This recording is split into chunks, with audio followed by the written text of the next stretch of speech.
In the days before thermostats, hot showers, and the exquisite luxury of heated car seats, winter was not so much a season as it was an ancient drama, half survival, half slapstick. Our ancestors, bless their frostbitten toes, approached the cold months with a remarkably courageous combination of practicality and porridge. So much porridge. Imagine, if you will, an English peasant waking up on a late December morning sometime around the year 1376. There is no alarm clock, unless you count the grumbling of geese in the thatch roof. You don't jump out of bed because, well, your bed is a pile of straw that smells faintly of onions and sheep, and the room is so cold, your breath visibly exits stage left. Fires were difficult to come by since timber was precious, and peasants weren't exactly sauntering around Home Depot. Instead, they clung to their hearth rights, a legal and sacred privilege to gather small sticks without being chased by an annoyed lord, or worse, his goat. The morning routine was minimal. Washing was optional and rare, especially in winter when water turned to ice faster than you could say, "I missed July." But food, food, occupied much of the day's thought. You'd start with what may be called a pottage. This was not quite a soup, not quite a stew, and not remotely an Instagrammable meal. It was water, oats, and any root vegetable that hadn't turned to mush in the earthenware storage pit behind your home. Cabbage, perhaps. On a good day, leeks. On a miraculous day, bits of salted pork, sacrificed months ago with great ceremony and very little refrigeration. Medieval society relied heavily on communal living and cooperative misery. Entire families, sometimes multiple ones, would share a fire, a pot, and all the bodily warmth their woolen layers could trap. Wool, by the way, was the MVP of the Middle Ages, long before polyester was even a dream. It smelled like wet sheep when it rained, but it kept you alive. Mostly. And did. We mention the smells. Oh, the aroma cocktail of medieval winter. Imagine smoke from damp logs, mingled with bodily odors politely described as human musk, and the faint but persistent undertone of cabbage. These scents were considered perfectly appropriate, even festive. After all, the olfactory bar was not exactly high when the nearest bathhouse was closed for plague season.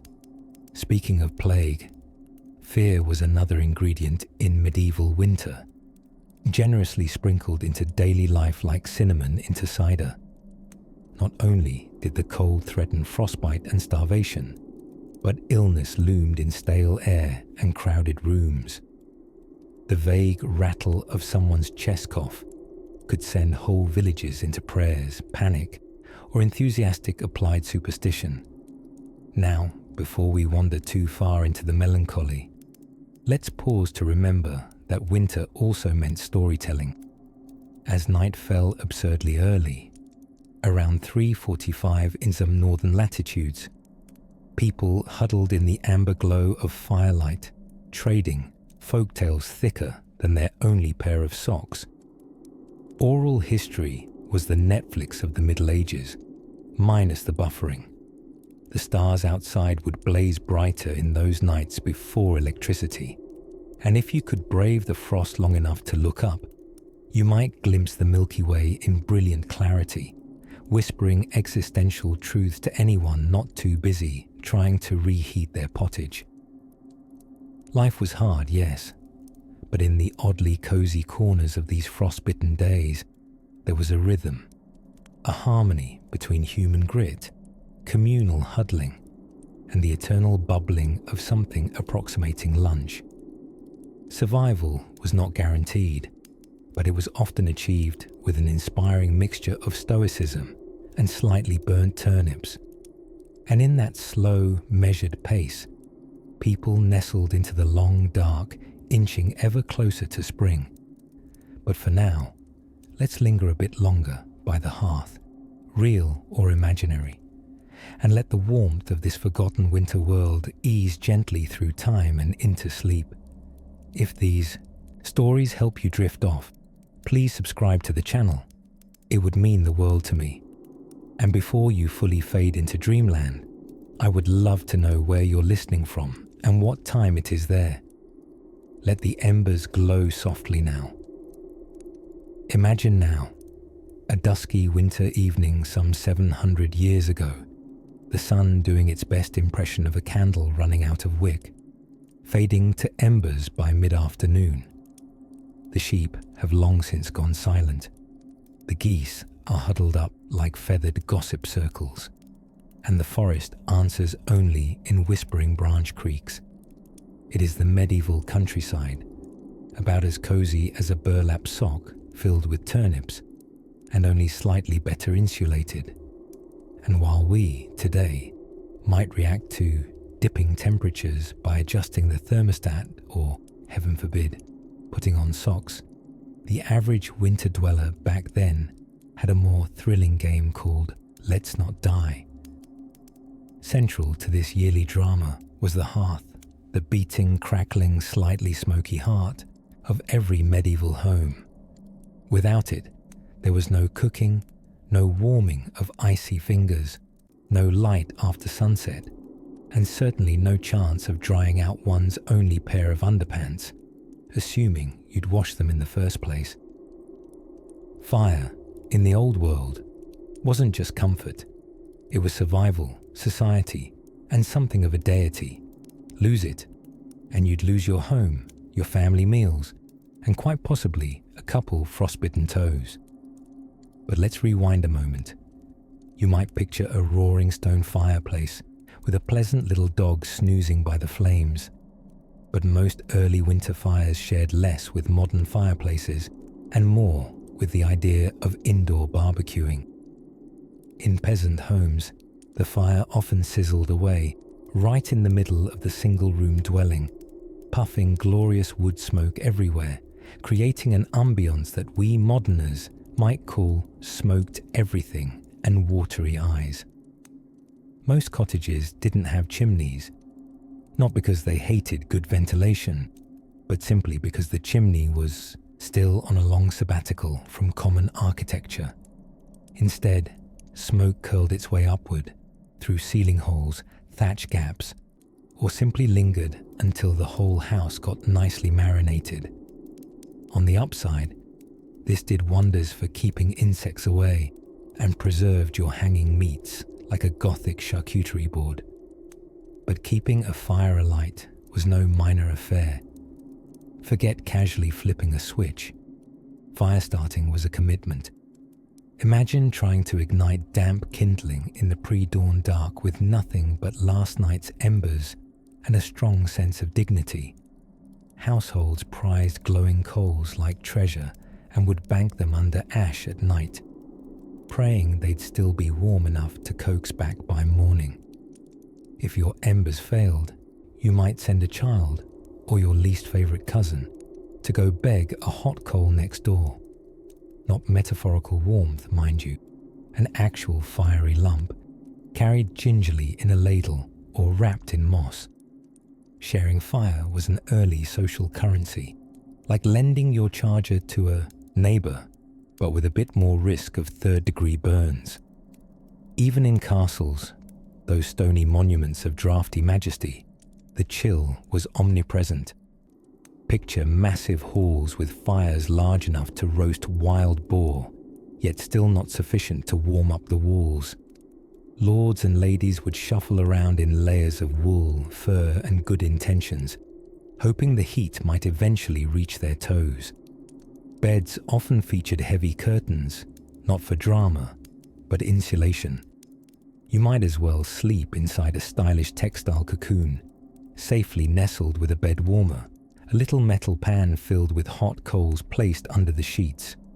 Romantic, right? Provided you didn't roll over onto it. And then, of course, came the fear. Fires, those lifesavers, were notoriously temperamental guests. Left unwatched, they could leap wildly at a straw wall, or spark an argument with the roof beams. Entire towns were lost to flame because someone decided to dry their socks a bit too close to open hearth. It's calming to imagine a medieval family drifting to sleep with the soft crackle of fire close by, but they also slept with one eye open and a jug of water nearby, just in case. Yet amidst all this smoke and singed hemline peril, fire also became the scene of winter's gentler moments. Families huddled by orange light, spinning stories, gnawing on hardened bread softened in stew, and mapping the constellations in their thatch roofs. It was by the fire that lullabies were whispered, and hopes for spring quietly reheated. As the embers glow lower in this part of the world, let your mind drift ever so gently to another essential of primitive winter survival. Not just the fire that warmed the house, but the food that filled bellies and kept spirits from freezing over. Long before thermostats clicked mysteriously at 3 a.m., before microwaves hummed comforting midnight lullabies, and even before Grandma's suspiciously unkillable electric blanket, there was wool, piles and piles of it. Sheep's entire career portfolios depended on it. In much of Europe, from the highlands of Scotland to the plains of Central Europe, wool meant life. Soft, scratchy, slightly fragrant life. By late autumn, before the first eerie fingers of frost painted the windows, medieval families began the great winter preparation ritual. No, not decking the halls. Think more, layering up like onions. Children were wrapped in tunics upon tunics, one sock likely longer than the other, usual due to a shortage in sheep or patience. Anyone lucky enough to own gloves probably wore them to bed, dinner and church, possibly never even removing them for a polite handshake. Textiles, you see, were treasure. Your winter clothes weren't just fashion statements, they were declarations of war on the weather.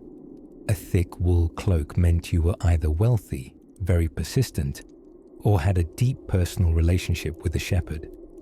Linens were worn underneath both to soften the itch and to trap tiny pockets of warm air.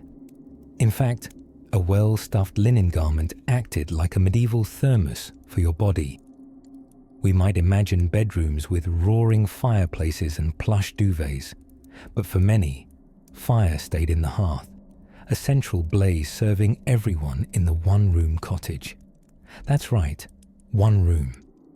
Your entire extended family, and probably the goat, slept together on mats near the fireplace. Not for sentimentality, for survival.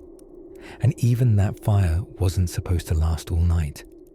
Households rationed wood like it was imported saffron, and placing too much in the fireplace after sundown could mean disaster. Fires left burning unattended might smoke, spark, or worse, torch the entire house, which would be very warm, but also extremely final. So instead of letting fires flicker through the night, families relied on warm stones. Yes, actual stones. Heated in the last of the evening fire and wrapped in cloth, they were slipped under bedding to keep toes from falling off. These were the poor man's hot water bottle, and if one slipped out and hit your shin in the middle of the night, it probably felt like an insult from God himself. The beds, if one had them, were a curious sort of contraption. The best variation for warming was the four-poster frame surrounded by heavy curtains. Not only did this make everyone feel like the Archbishop of Canterbury, it also served a practical purpose, keeping your warmth in and the draft out. Without central heating, drafts were an ever-present villain in the winter tale. Houses made of timber and wattle didn't exactly promise airtight living. Most promised breezy rustic charm instead. On windy nights, entire houses could whistle lullabies of their own, some so eerie that people deemed them the voices of wandering spirits who couldn't afford mittens. Even in palaces, where fires were larger and beds wider, coal still prowled the corridors like a bored ghost. Nobles and servants alike had their own tricks. Warming pans, metal trays filled with glowing embers, were slid underneath mattresses before bed. There was some danger, of course. Too many embers and your mattress was charred. Too few and your backside still froze. And lest we forget, embers and flammable bedding make for questionable bedfellows. But where heat failed, superstition filled the gaps. People wore amulets, concocted herbal salves, and recited prayers to saints like Blaise of Sebaste, one of the many patron saints of not freezing to death. Some believed in specific sleeping positions for heat preservation. Spoiler: most of them involved spooning whoever was closest, even if that was Uncle Alwyn, who tended to snore like a cow giving birth. And amid all this bundling and breathing into cold hands, there was a warm truth. People huddled together not just because they had to, but because they wanted to. Winter softened some of the harder edges of hierarchy. When you're sharing warmth with your neighbor, who cares if they're a brewer or a baron? Of course, warmth was only part of the battle. The real terror, the thing truly capable of chilling one's marrow even more than a February gust, lurked in pantries and larders. Or rather, didn't. Because by now, food storage would become a different kind of test. And that, dear dreamer, is where we'll drift next. By twilight, when the sky wears its dusky blues and the last light has slipped behind the sloping hills, our ancestors turned their thoughts to food. You see, winter wasn't just cold, it was culinary roulette, a season where the brave boiled, the clever dried, and the lucky fermented. If there was a patron saint of winter survival, they were probably clutching a pickled turnip in one hand and a smoked herring in the other. The art of preservation wasn't just practical, it was practically alchemical. Long before cling film and refrigeration, which sounds like a magician's duo, medieval people were busy trying to keep things edible without them staging a bacterial coup by January. Salting was one of the go-to methods.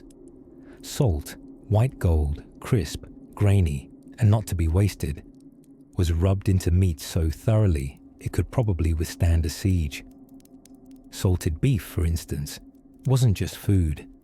It was optimism incarnate, packed in a barrel. Drying was another saving grace. Fish dangled from beams like strange, scaly wind chimes, and herbs hung in bundles that wouldn't have looked out of place in a wizard's pantry. A peasant's ceiling might well have been a floating pantry, the original overhead storage, filled with garlic, onions, and thyme drying in the rising warmth of a fire. Fermentation, however, that's where things got bold. Humans have long trusted in the magic of controlled rot. Cabbage transformed into sauerkraut, milk into cheese, and grains into ale.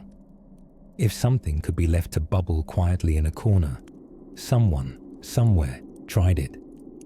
Of course, not every culinary chance taken landed squarely on the side of delicious. Let's not forget the Middle Ages birthed a drink called posset, milk curdled with wine and spiced just enough to trick people into thinking that was on purpose. It was like drinking dessert that had regretted its life choices. In the northern climes, root cellars became subterranean sanctuaries.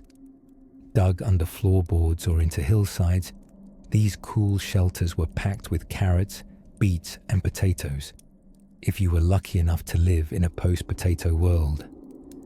Hello again, 16th century. We see you arriving fashionably late with your South American botanical imports. And in case your family was exceptionally determined, or just very hungry, you might have a few geese preserved in fat, a French method known as confit. It's not as glamorous as it sounds. Imagine discovering a duck thigh buried in a terracotta pot like edible treasure, its surface sealed with white fat thick as candle wax. Speaking of candles, they were, regrettably, their own category of desperate food. In truly lean winters, accounts exist of people nibbling on them. Tallow, rendered animal fat used for lighting, was technically edible. Technically. One suspects the ambiance suffered slightly after that. Even more poetically bizarre was the medieval concept of pottage, the eternal stew. A cauldron on the fire into which new ingredients were tossed over days, weeks, or in rare apocalyptic cases, months. Some stews were said to never go fully cold. They simmered on, a sort of historical sourdough starter for dinner, absorbing flavors, memories, and the occasional mystery ingredient. Of course, where food grew scarce, famine crept in. And with famine came creativity, the kind no one truly wants to have. Bark was boiled into broth. Nettles were turned into soup. One 14th century chronicle mentions folks baking bread from ground ferns dust and what might politely be called floor sweepings. But here's the thing, ingenuity thrived. In monasteries, where the cold floors echoed with devotion and stomachs rumbled through vigils, monks cultivated hardy greens in enclosed cloisters. They brewed beer, not just for warmth, but for sustenance. Beer was liquid bread after all, and a safer drink during certain centuries than water itself. Even in grim times, food was not just survival, it was community. Evenings were spent gathered around scarred wooden tables, bowls passed hand to hand, stories told over spoons. Children learned recipes not from books, but from warm hands guiding theirs over spice jars and bubbling pots. Cooking fires became hearths.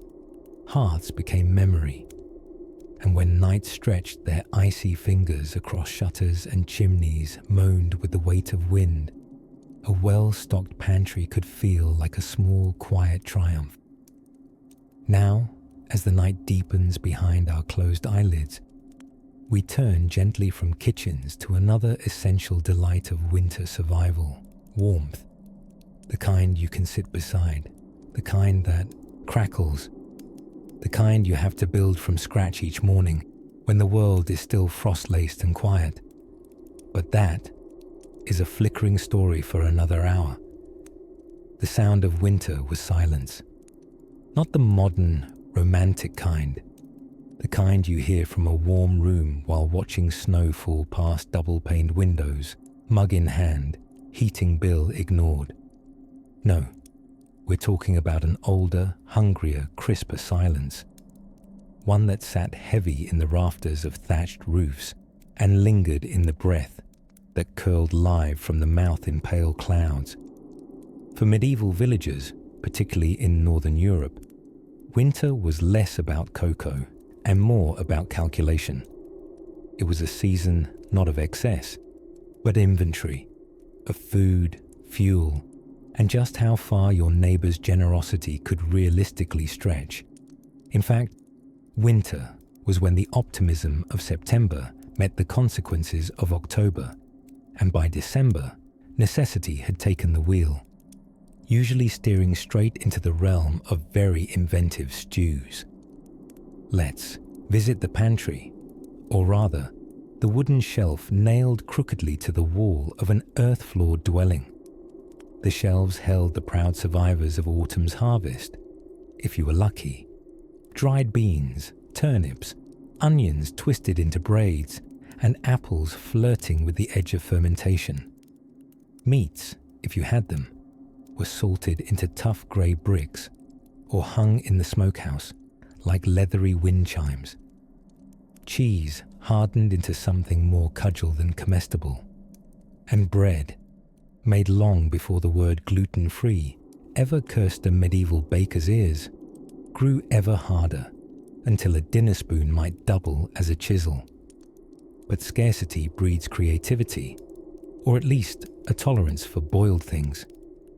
Pottage was a catch-all stew, simmered over a fire whose loyalty to staying lit in damp conditions was questionable at best. Each day, the cook added whatever was edible or nearly edible, and thus the flavor deepened or mutated, depending on the ingredients and attitudes involved. Some pots of pottage reportedly kept going for weeks or even months, which raises a question. At what point does soup stop being a meal and start being a pet? Livestock contributed too, though in surprising ways. Cows, if you had them, were rarely milkable deep in winter, their udders hibernating right along with them. Eggs became precious, and chickens who offered one were greeted with the kind of reverence we now reserve for rare concert tickets. Pigs, however, were the winter MVPs, mostly because they didn't make it past November. November was, quite elegantly, known in some parts as Slaughter Month. Charming. The result? Pork products galore, salted bacon, smoked hams, sausages festooned from beams like festive if slightly grim decorations. These would be sparingly rationed through the cold months like edible blessings. And while the actual meat varied, the central question didn't. How can we make this last until the snow melts? Or at least until something else dies we can eat? Even warming oneself was a logistical operation more than a cozy ritual. Firewood was gold. If you'd been wise or had children to boss around, you spent the autumn stacking it, chopping it, and then convincing people not to burn it all in a single enthusiastic evening. Indoor fires weren't just about warmth, they were life. They cooked your food, dried your socks, smoked your ceiling into a hue historians call authentic soot, and filled the home with enough fumes to pickle a family of 5. The fire rarely rested, but it sulked. Damp logs hissed and sputtered, and chimneyless homes, think Viking longhouses, ventilated by encouraging smoke to simply wander out through the ceiling. As a result, the interiors were smoky, dim, and oddly disinfected. Historians note that the very soot we now find picturesque might have actually inhibited some bacteria. So yes, all those romantic hearthside visions, they were brought to you by carbon particulate. Clothing was critical, layered, and usually never changed, unless lice gained a majority vote. Wool was standard, worn upon wool, under wool, perhaps over a subtle panic about how many more months until spring. People slept together too, not like that, well, sometimes like that, but rather in heaps for insulation. Entire families, plus a dog if you were lucky, curled up in wooden beds with shared blankets and very limited personal space. Not cozy in the catalogue sense, but undeniably warm. So when we think of rustic winter charm, it's worth remembering that survival wasn't a backdrop, it was the main plot. Every log, ladle, and layer was a choice, part of a delicate, scratchy, smoky dance between nature and necessity. And just as the stew thickens and the fire finally behaves, we inch closer to another challenge. Not of warmth or food this time, but of fear. The things unseen in the night, when the wind howled like something that remembered your name. Imagine, if you will, a medieval peasant huddled in bed on a frostbitten December night, long before memory foam pillows or central heating. His bed is a lumpy sack of straw, shared with 3 siblings, a pair of goats, and occasionally a chicken named Beatrice, who ignores all bed boundaries. It's not exactly a king-sized arrangement, unless we're talking about kings who enjoyed being slightly poked by straw and occasionally stepped on by cloven hooves. Still, it was home. And more importantly, it was warm. Because in those days, warmth wasn't simply a pleasant luxury. it was a crudely bartered truce between humanity and hypothermia. Let's talk about beds, or more precisely, how beds weren't always just found in bedrooms. In many early households, especially in the colder corners of Europe, the idea of a single-use room was laughably indulgent. The kitchen, the dining room, and the where we all go to sleep until May space were typically one and the same. Why heat 3 rooms when you could all just crowd around the hearth until your breath stopped leaving visible puffs? A medieval bed might consist of a wooden frame, if you were lucky, or a simple hay-stuffed mattress pulled right onto the floor. Linen sheets were, frankly, the stuff of nobility, and even they rarely washed them, unless they wanted to trick death into arriving early. For most folks, blankets were stitched from old wool garments, thick felted scraps, or, quite romantically, cured animal hides that still smelled very alive. Sharing beds was the order of the day. Families piled in, sometimes in layers.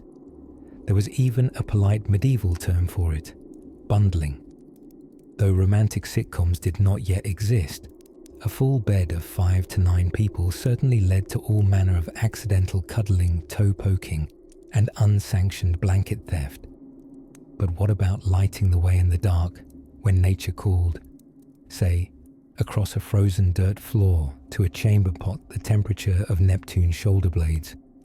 You would grope for your rushlight, a primitive candle made by soaking the pith of a rush plant in tallow. That's right, beef or mutton fat.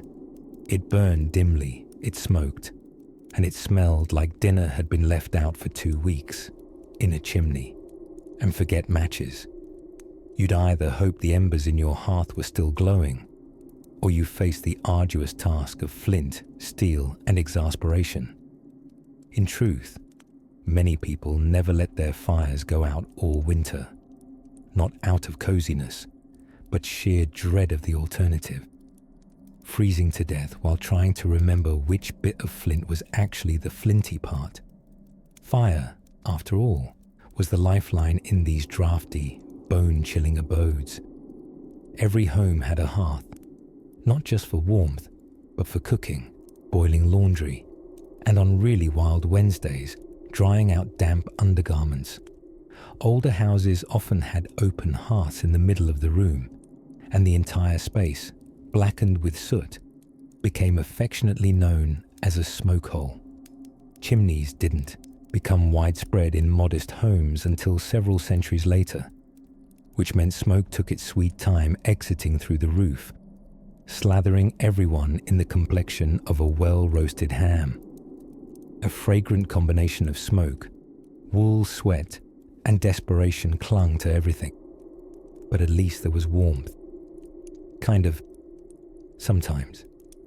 And then there were the fireplaces of the wealthier crowd, often grand, stately, and almost totally incapable of heating a room. Because as it turns out, those great stone halls beloved by castles and costume dramas were drafty wind tunnels disguised as status symbols. Dressing for dinner wasn't about style. It was about layering all known articles of clothing and hoping none of them were infested with moths. To sleep in a royal chamber might mean fur-lined blankets, embroidered bed curtains, and a fire attended by servants round the clock. But beneath it all, there was a common thread. No central heating, no thermal pajamas, and definitely no button that said increase temperature by 2 degrees. In fact, many people, rich or poor, simply accepted that winter bedding involved a little suffering, a little smoke, and a lot of layering. You didn't fight it. You just snuggled deeper, wrapped your 3 extra scarves around your head, and hoped you didn't have to get up until spring. And speaking of staying wrapped up, next we'll wander into the secret lives of winter clothing, where outerwear turns into sleepwear, and everyone begins to resemble a very sleepy onion. While the chill of winter stole warmth from the air, it also took something else: privacy. You see, before the modern marvel of individual bedrooms and personal thermostats, people had to snuggle up far less romantically than Hollywood might suggest. In fact, surviving the winter often meant sharing beds, blankets, and sometimes the occasional goat, willingly. In medieval Europe, the concept of a bed as a solo sanctuary was laughably modern.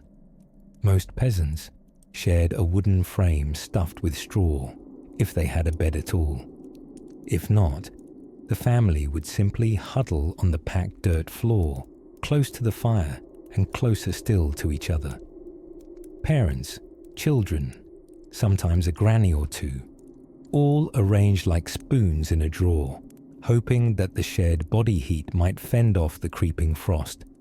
A kind of thermal democracy where everyone contributed and everyone benefited. This technique wasn't unique to any one place. In Scotland, families practiced boon nights, where neighbours might sleep together during hard freezes in communal lodging houses. No scandal, just survival. Though we can presume there were a few awkward wake-ups involving Uncle Fergus's elbows or overly chatty sheep. But in the colder extremes, like early modern Russia or the northern reaches of Scandinavia, the line between human and livestock living quarters blurred even further. In some longhouses, cows resided in the same building as people, not just for convenience, but for insulation. The cows gave off heat, moist, musky bovine warmth, and that was as good as gold in January. The rustic aroma? Well, let's just say Fabreze had not yet been invented. In Finland, families developed the kotatupa, a sort of one-roomed hut where people slept in shifts, nested close to an open central hearth. The heat hardly reached the corners, so feet were wrapped, cloaks were layered, and the beds, more like woven mossy hammocks, were draped in furs that hadn't been to any dry cleaner, organic or otherwise. Over in colonial America, survival snuggles were common in drafty log cabins too. Bed sharing, even with strangers, was a known practice when traveling. Inns often let you pay for half a bed, which meant you might wake up next to a heavily snoring fur trapper named Wilbur. There was no swiping left on that arrangement, just a lot of shifting and possibly some quiet internal screaming. Even status didn't always woo comfort. In Tudor England, nobles had the luxury of thick hangings and grand beds, often ornate enough to stage a small puppet show inside. But their chambers were still freezing. Those grand bed curtains. Not for style, they were practical, meant to trap precious body heat and block drafts. That said, if the tapestry was heavy enough and damp enough, it might also trap a sneeze for several hours. And for the record, no one called it Netflix and chill. It was more like strong ale and survive until thaw. Let's not forget the importance of nightcaps, not the knitted ones with a pom-pom, although yes, those were real and looked fabulously ridiculous, but literal hot drinks before bed. Heated ale was surprisingly common, spiced wines frothed and sipped, or warm milk with nutmeg if you were feeling both rustic and festive. These weren't so much comforts as strategic pre-sleep warmth infusions, an internal layering strategy. On exceptionally cold nights, some dared to sleep directly on top of the oven. Not into it, onto it. In Eastern European peasant homes, especially in places like Ukraine and Poland, the stone or clay stoves known as pichkas or pechkas were designed for this very thing. Once the fire died down, the family dog and possibly grandma would settle on top to soak up the residual heat. This, of course, required precision timing. Climb on too early and you roasted. Too late, and it was as warm as last year's porridge. Then there were bed warmers, not affectionate spouses, but copper pans filled with embers slid under the sheets. Romantic in theory, but in practice, a fire hazard with a dainty handle. Some households simply pre-warmed bricks in the hearth and wrapped them in cloth like sleepy little gifts of smouldering toast.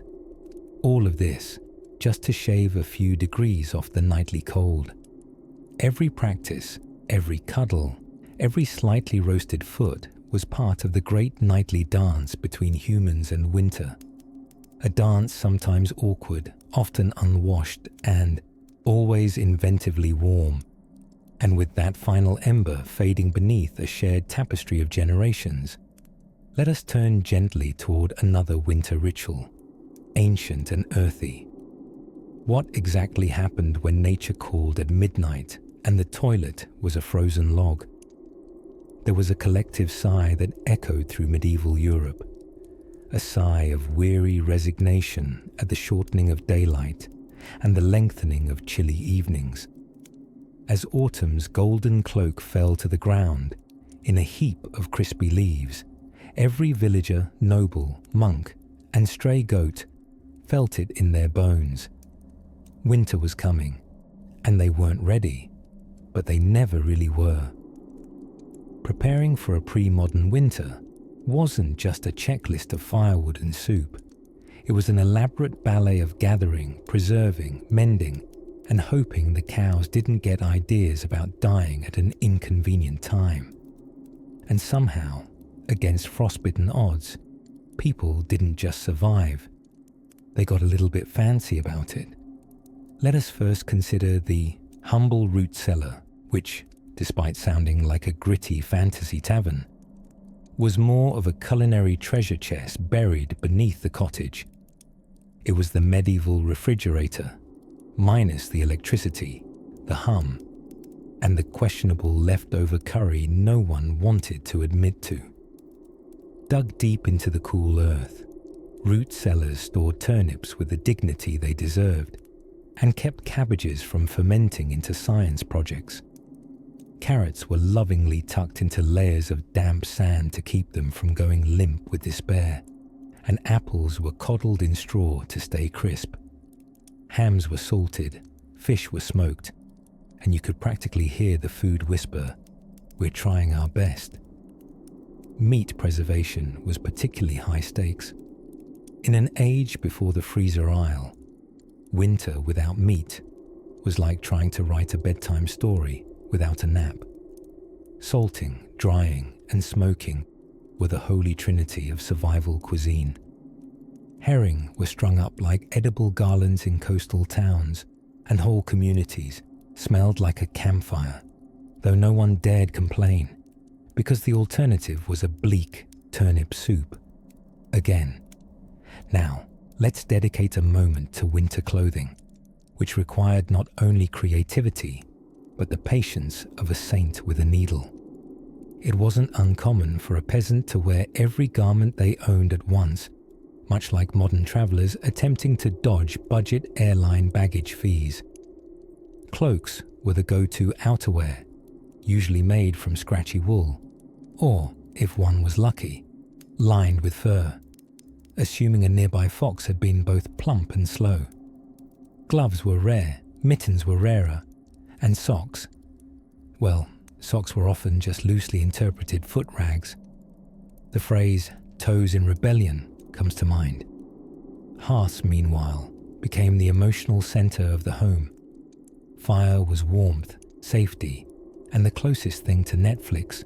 Just imagine the soothing crackle of burning wood and the hypnotic sway of flames performing their nightly choreography.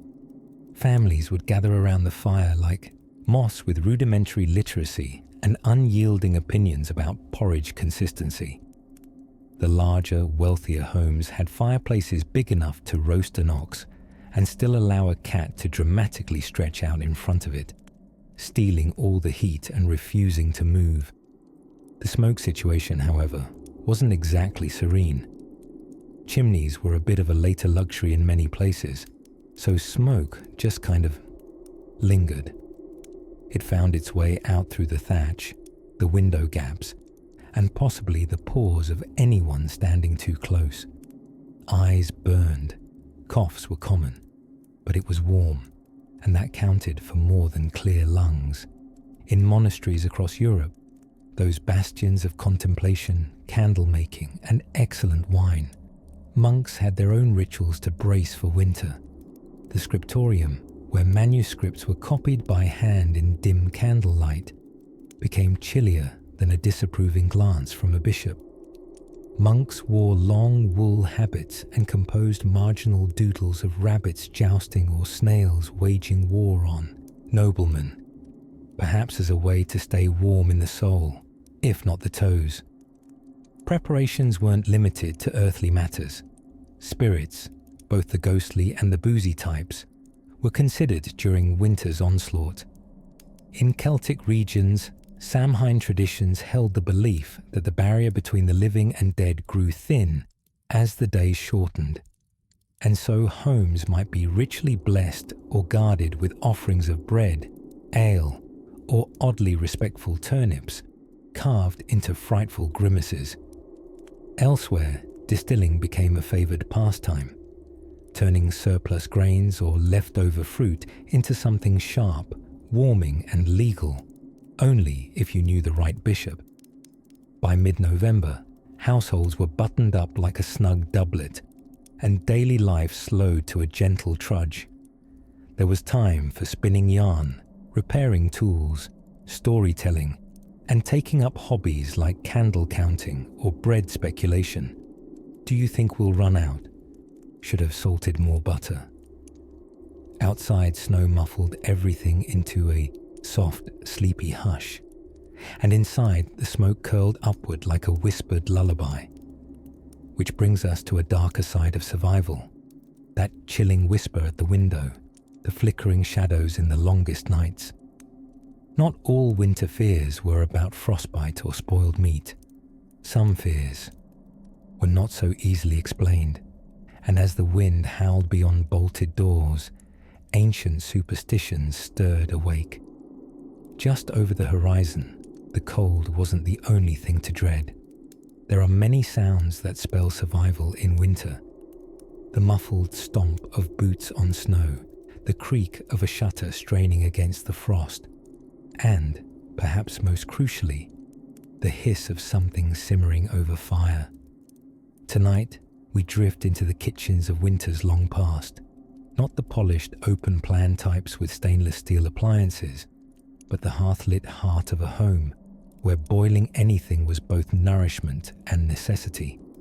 You see, once the fire was crackling and the cold had been convincingly banished, at least within arm's length, it was time to consider, what on earth is everyone going to eat?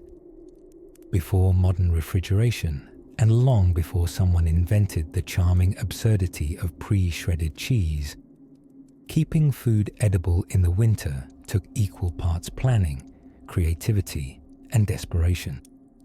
If your pantry was your treasure chest, then winter was the months-long adventure of figuring out how to make dried beans, smoked meat, and aging cabbage resemble something like dinner.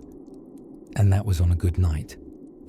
For most families across Europe, Asia, and the Americas, winter meant paring meals down to their elemental form. Stews. Deep pots hung above fires like miniature cauldrons of hope, filled with whatever hadn't yet spoiled or been fed to the goats. Root vegetables, those stoic dirt-born heroes, held firm. Carrots, turnips, onions, and the ever-reliable potato formed the starchy chorus behind every winter feast, if you could call it that. In Scandinavia, gravlax had been cured with salt and sugar before the first snowflake ever fell. When the sun disappeared mid-afternoon, a paper-thin slice of the stuff on rye bread, maybe with a dab of cold mustard, felt like counting blessings on your tongue. Salted cod for those nearer the North Atlantic, pickled beets and preserved pumpkin for those further inland. And if you lived in the dirtiest-sounding culinary capital, medieval England, your options range from potted meats to black pudding, a sort of sausage made of Well, dignity was less of a priority back then. Spices, though rare and costly, were hoarded not for flavor, but for illusion. A dash of nutmeg or a suspiciously moldy clove might convince your dinner guest that this particular leg of mutton hadn't been hanging in the larder since All Hallows Eve. Indeed, seasoning was less about enhancing taste and more about challenging one's trust issues. And then, of course, there were the preserves, jams, pickles, jellies, and syrups, each a bottled memory of warmer days.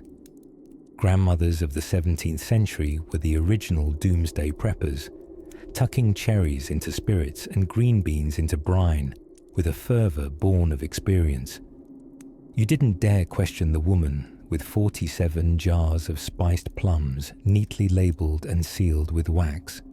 She knew things. But saving food wasn't just about weather and storage. It was woven into ritual. In Russia, winters were practically officiated by blini, thin, golden pancakes served as vehicles for anything from caviar to curdled cream.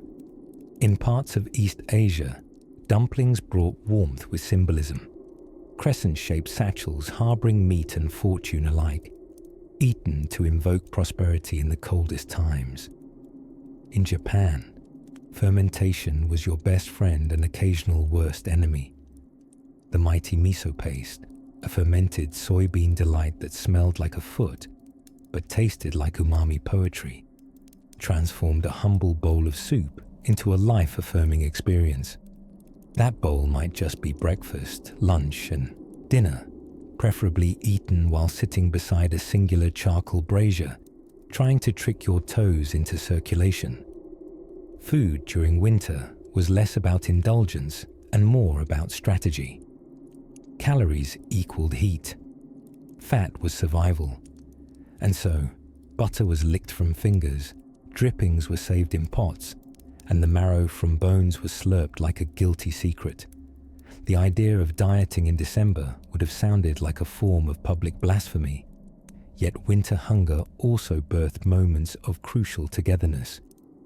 Meals were shared slowly, around warmth, like an offering against the cold. Storytelling and supper went hand in hand, one staving off the physical ache, the other, the loneliness of darkness that stretched for what felt like forever.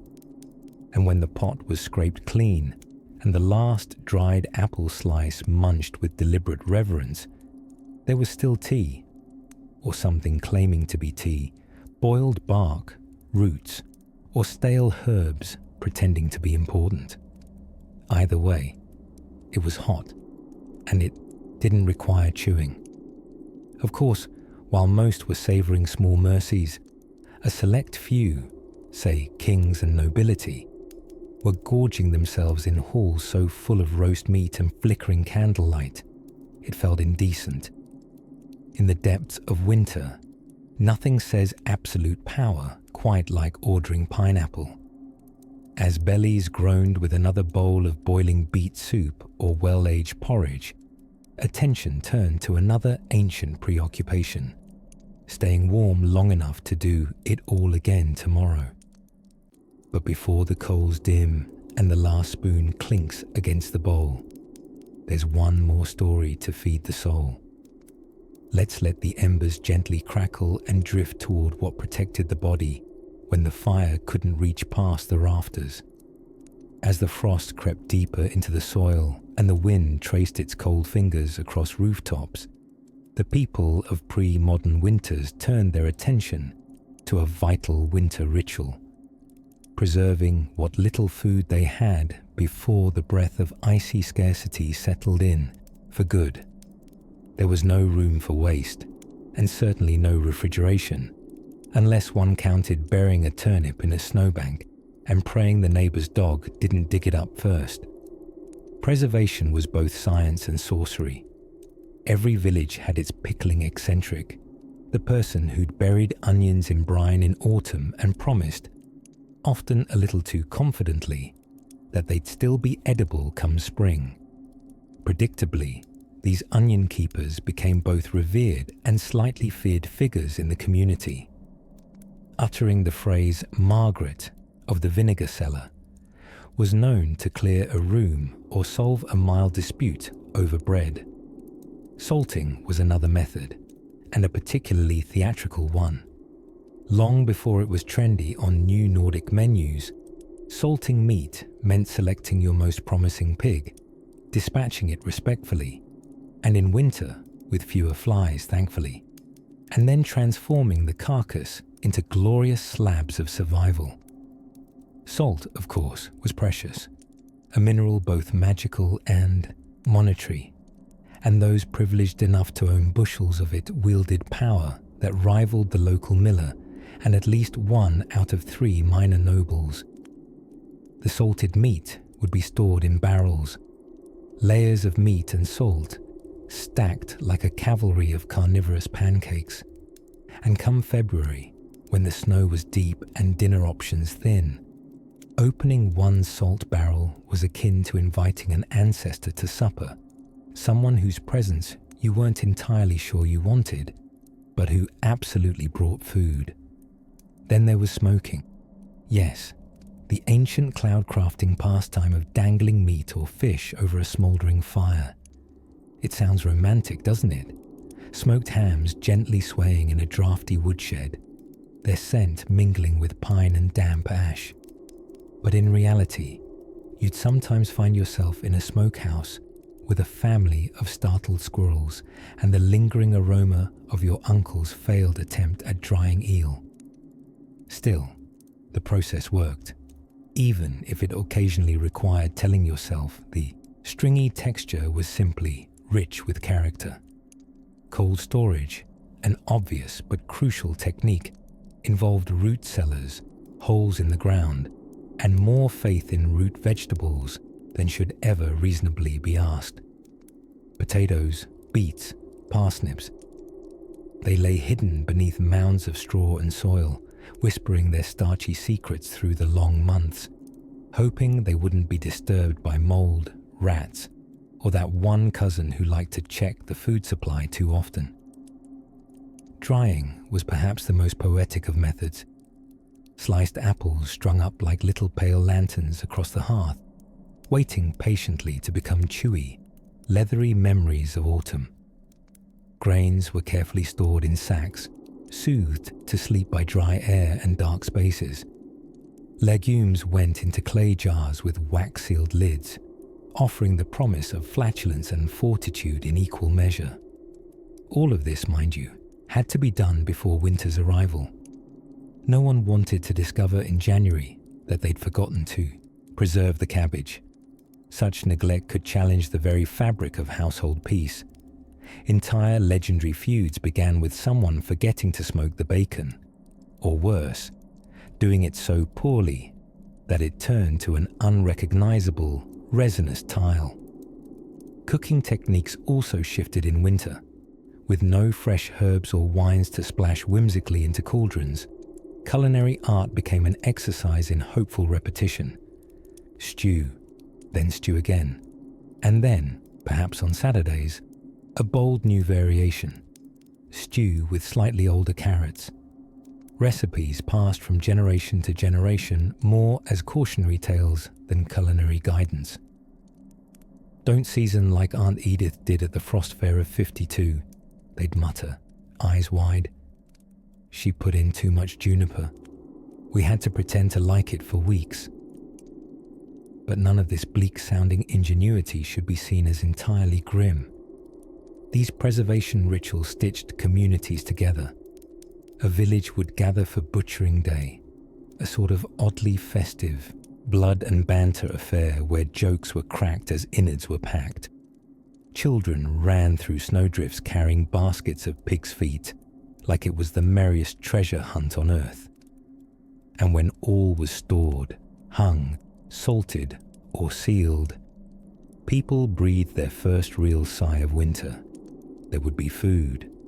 Strange food, perhaps. Food you'd give names to by February, but food all the same. And with hearths now lined with jars, bundles, barrels, and the occasional oddly lumpy cheese, attention began to shift not toward eating, but toward how that food would be shared, and more importantly, with whom. Somewhere between the fur-lined boots of Scandinavia and the snow-capped domes of ancient Russia, one universal truth glimmered like frost on a windowsill. Keeping warm and fed in winter hadn't just been about survival. It was a full-time job with terrible dental benefits. And what better way to navigate these icy complications than to examine the noble, slightly smoky art of the winter hearth? Ah yes, the hearth, the prehistoric heartthrob of the home. Long before thermostats and heated toilet seats, the hearth was king. A crackling fire wasn't just for ambience or marshmallow toasting, though if ancient Celts had marshmallows, they surely would have found a ceremonial use. No fire was life. It was warmth, hot stew, and occasionally the reason your eyebrow was singed off while stoking the embers too enthusiastically. Picture it. A modest stone cottage somewhere in 13th century England. Outside, the wind howls like a banshee who's just stubbed her toe. Inside, a group of villagers crowd close to the humble hearth, faces flickering in the firelight like early cinema. This single fire pit in the middle of the room heated the stew, baked the bread, dried the socks, scared off wolves, and sometimes served as the venue for local gossip. Did you hear about old Edith? Burned her posset again. Tragic. But warmth and food were not guaranteed. Firewood was precious, and gathering it could be a dice game with pneumonia. In fact, many a medieval soul spent their crisp December mornings wandering deep into the woods, hoping that the branches didn't turn out to be already claimed kindling from a rival peasant family. Firewood theft, very real, very spirited, and frankly, deserving of its own slapstick folktale. Then came the challenge of lighting the fire. Tinderboxes, flint, steel, and the ever-elusive dry moss were your tools. Not terribly efficient when your fingers were frozen into vague mitten shapes. And even once the fire was lit, managing it required vigilant poking, rearranging logs like a chef, tempering the world's most stubborn creme brulee. A smoky house meant poorly cured wood, or a rebellious chimney, and thus, households often smelled like a delightful mix of roasted turnips and pipe smoke, gently accented with panic. Not that people in past winters minded the smell much. After all, they weren't bathing more than a few times per lunar cycle. Odors blended together like a chunky stew, less more ambient. If you happened to be a noble, you might have had a fireplace in each room, possibly even someone else to stoke it for you. A firemaid, a scullery boy, or in particularly luxurious households, some poor relative trying to prove their usefulness. Peasants, ever the champions of resourcefulness and necessity, often adopted the one-room, one-fire strategy. In these earth-smelling huts, families, goats included, tucked in for the evening huddled around the fire. Privacy was not an option, but neither was frostbite, and so they told stories, passed around wooden bowls of simmering pottage, a dish best described as what can we chop up and boil indefinitely, and listened to the crackle, a universal lullaby that soothed cold bones and colder worries.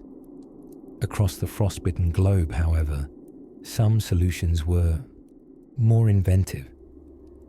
The Japanese developed the kotatsu, a loi, wooden table draped with a heavy blanket, beneath which lived a heat source, often a brazier. Entire families would snuggle around it, reluctant to ever leave, causing a national epidemic known as foot entrapment contentment.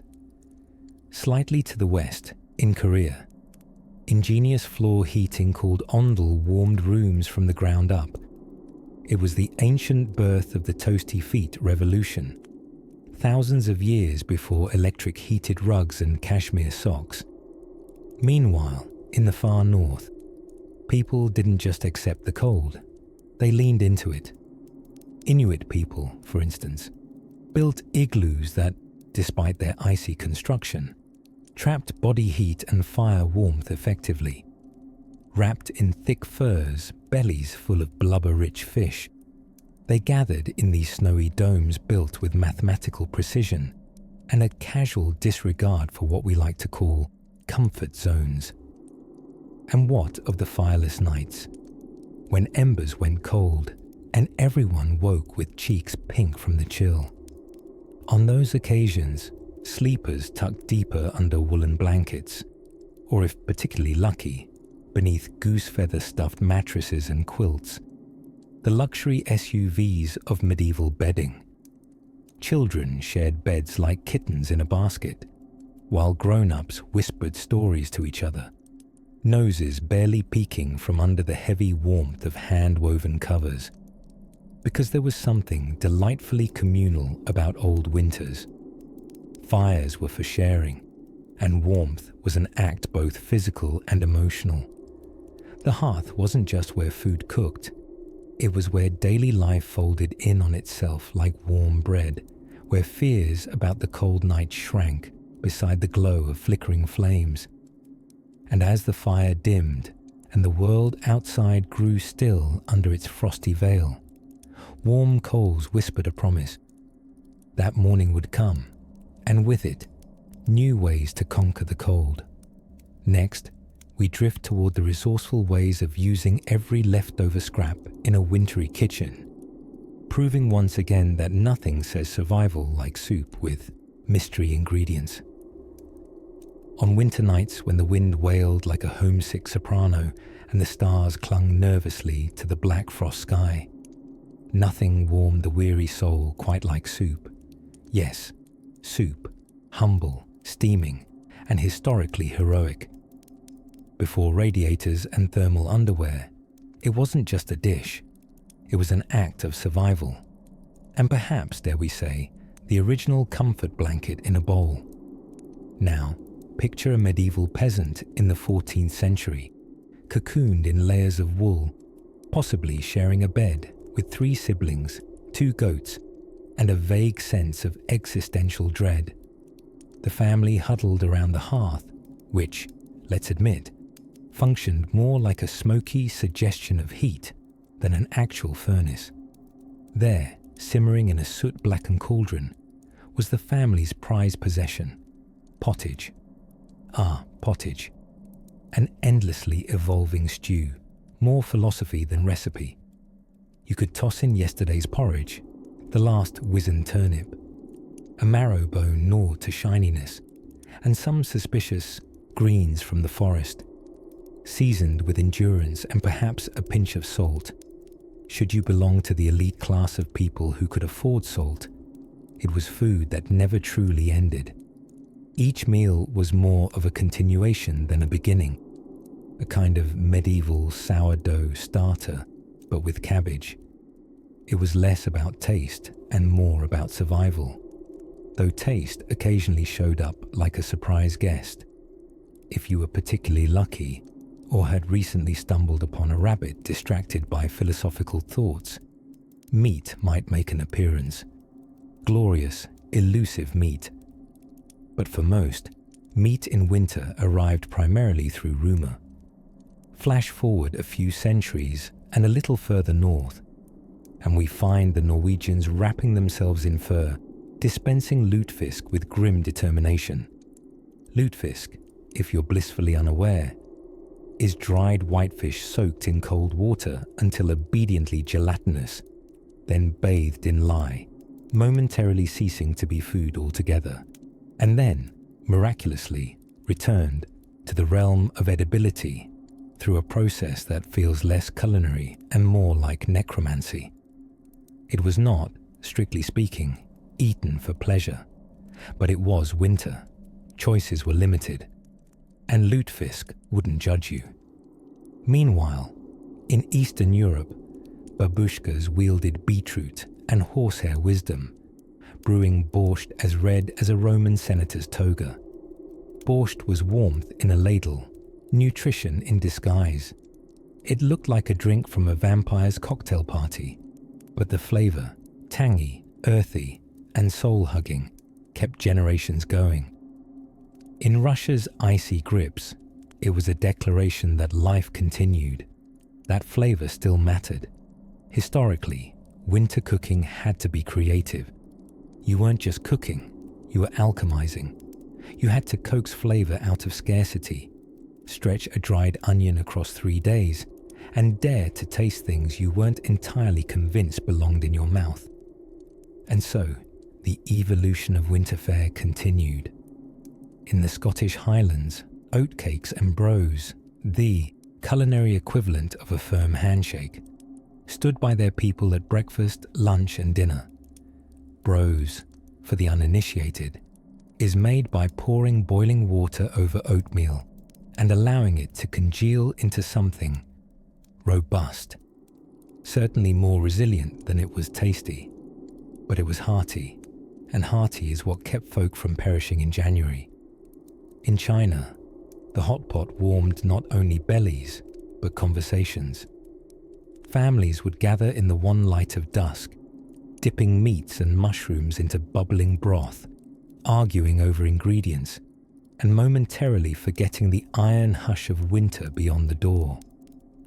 It was flavorful communing, and it made the cold outside feel like someone else's problem. Even in colonial America, the winter dinner table was a battlefield of nostalgia and necessity. They loved their stews as much as they loved their independence. Slow-cooked, toughened by time, and usually involving something named after a location, like Brunswick stew or cowpie pie. Okay, perhaps not, that last one.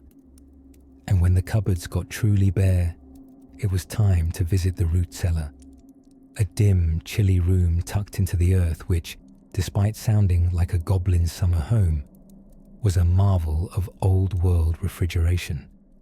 Stored within were potatoes, turnips, maybe apples, and definitely the lingering sense that someone had recently muttered a spell. A good root cellar made the difference between wintering and wilting. So food in winter was not just about calories. It was memory, magic, and creative defiance against the frostbitten fates. Every crust of bread, every spoonful of hot liquid, was a reminder that while the world was cold, the people in it could be wonderfully warm. And with bellies full and fires flickering low, we'll wander next into the delicate dance of keeping one's skin safely on during the age of frostbite and frost giants. But that, my dear dreamer, waits like a whispered secret just beyond this breath. There is a special kind of silence that wraps around a winter night, especially one before central heating and double-glazed windows came along to ruin all the character. In this chapter of time, long before thermostats and fleece-lined loungewear, humans had a mysterious and powerful ally in the battle against frost and fear: superstition. You see, where modern folk might blame faulty insulation or a cold front for an especially unpleasant Tuesday evening in January, our ancestors had different explanations. Much of them involved spirits, mischievous household elves, or the occasional overly expressive potato that resembled a ghost if you squinted hard enough. In the frosted rural villages of Northern Europe, particularly in Scandinavia and the British Isles, people cast their gaze toward the dark corners of their cottages and barns with deep suspicion. Winter was a time when the veil between worlds was thought to thin, possibly because everyone had spent so much time sitting in the dark, watching their breath mist in front of them, slowly turning into soup. To protect their homes, our medieval forebears didn't have bug spray or weather stripping. They had folk charms made of twisted straw, iron horseshoes nailed above doorways, and bundles of herbs hung like festive decorations for any ghost who fancied a nibble on the solstice. One helpful little fellow they believed in was the Tomten or Nisa, a kind of tiny, cranky, ancient house spirit who tidied things, fed farm animals, and had a taste for porridge. But beware, forget his ceremonial bowl of butter-topped oats on Christmas Eve, and he might sour your milk or strangle your chickens in passive-aggressive disgust. It was the sticky note reminder of the Viking Age. Feed the gnome or suffer.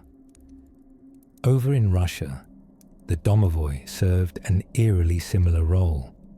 A ghostly ancestor who lived behind the stove, occasionally tugged on a sleeping peasant's beard to give warnings, and rejected improper foot placement near the hearth with unshakable, passive fury. Homo sapiens have never lived alone happily. We've always needed something slightly more magical than a thermostat to explain why the bread burned or the cat refused to come inside.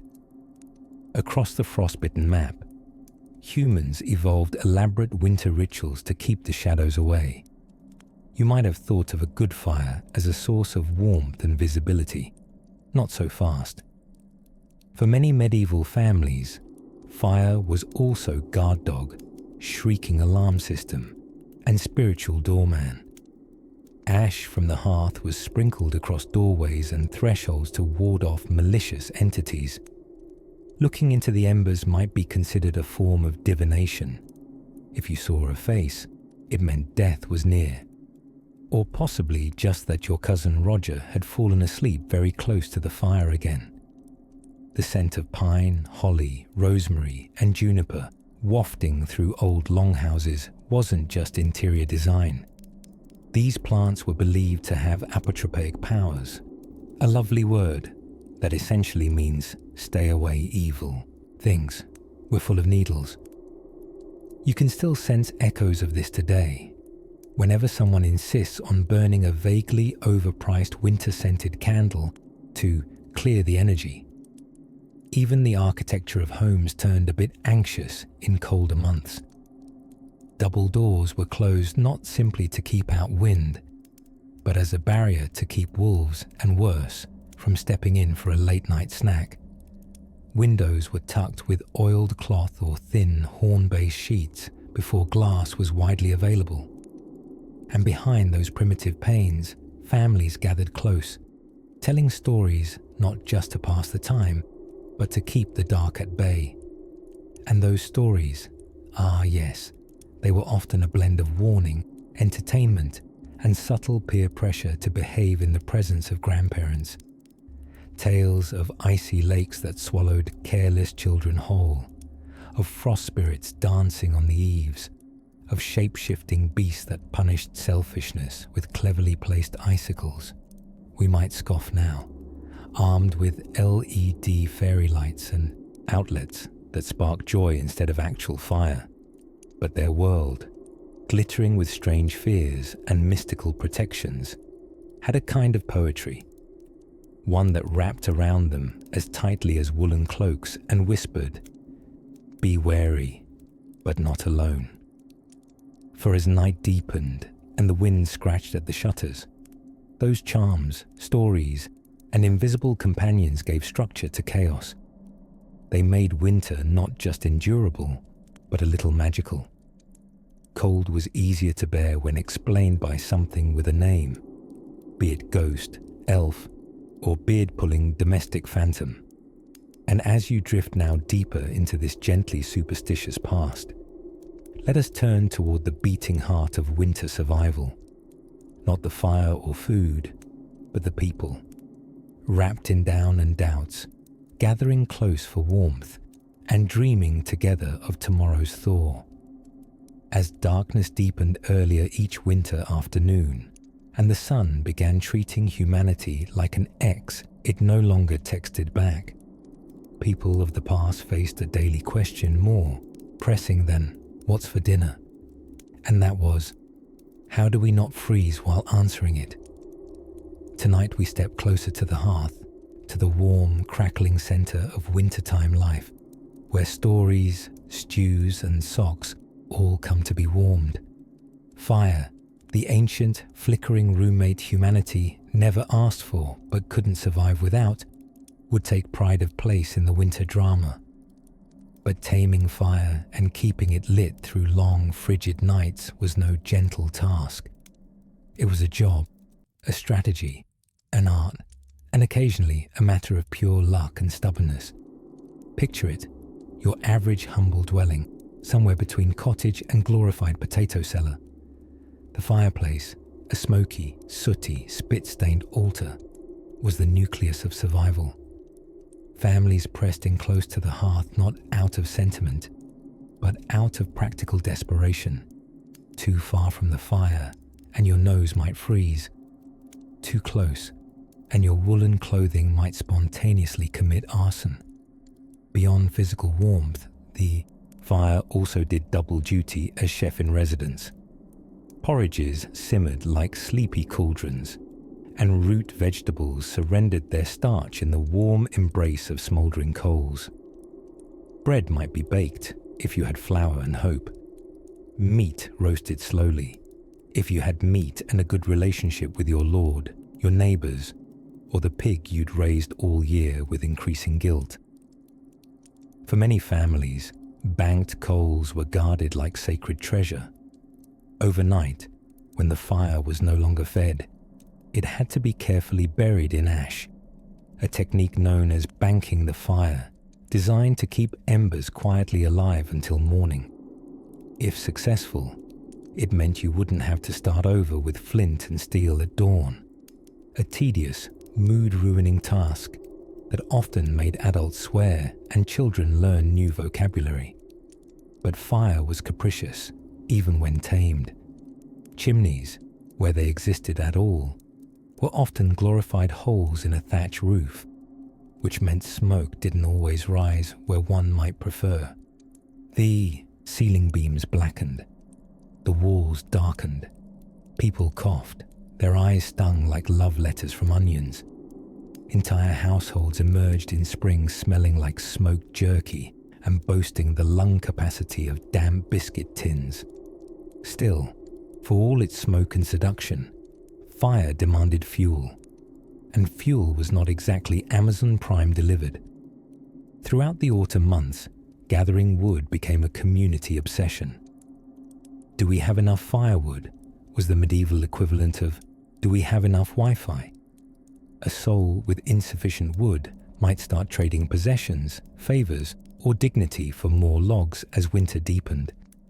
Peasants might collect twigs, fallen branches, or peaty turf if they lived nearer the boggy moors. Townsfolk, ever urban and mildly sootier, might burn coal if they could afford it, or any flammable object not bolted down, including broken furniture and unpopular family heirlooms.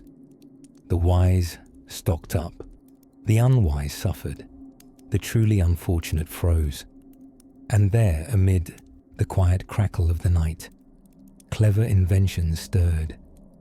In East Asia, particularly in Korea and China, systems like the Ondol and Kang used heated floors to make sleeping feel slightly less like hibernating inside a cheese cave.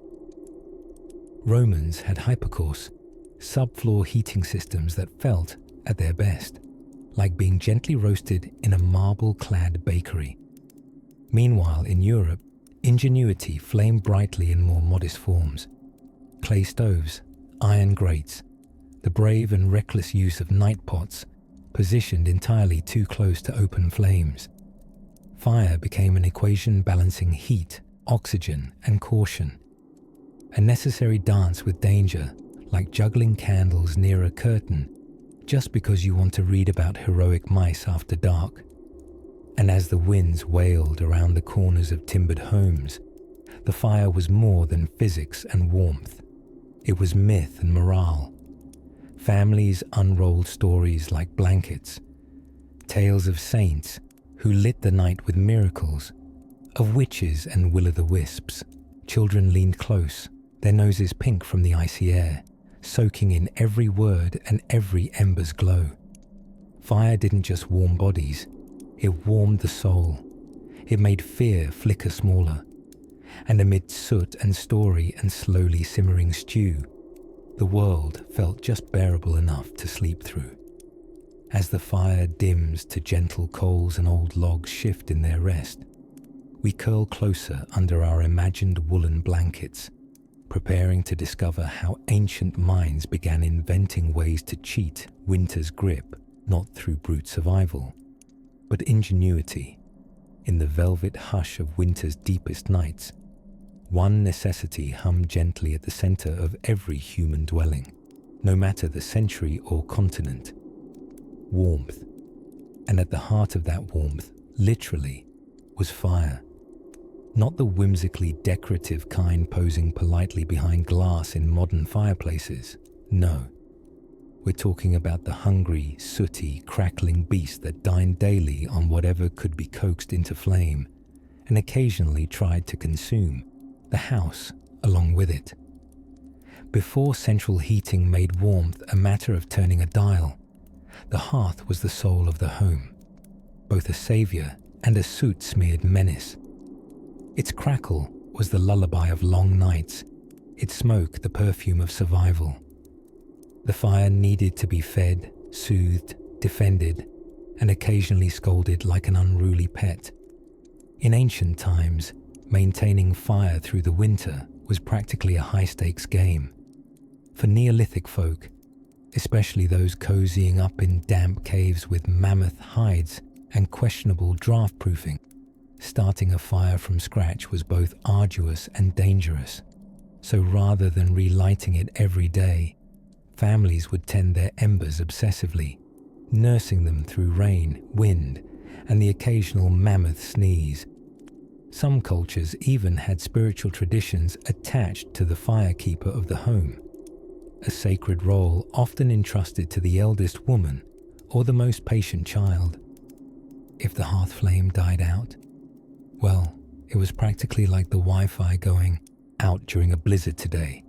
Panic, immediate desperation, and a soul-searching trip across the village to beg a coal from a neighbor, preferably one you weren't currently feuding with over who borrowed the good spoon.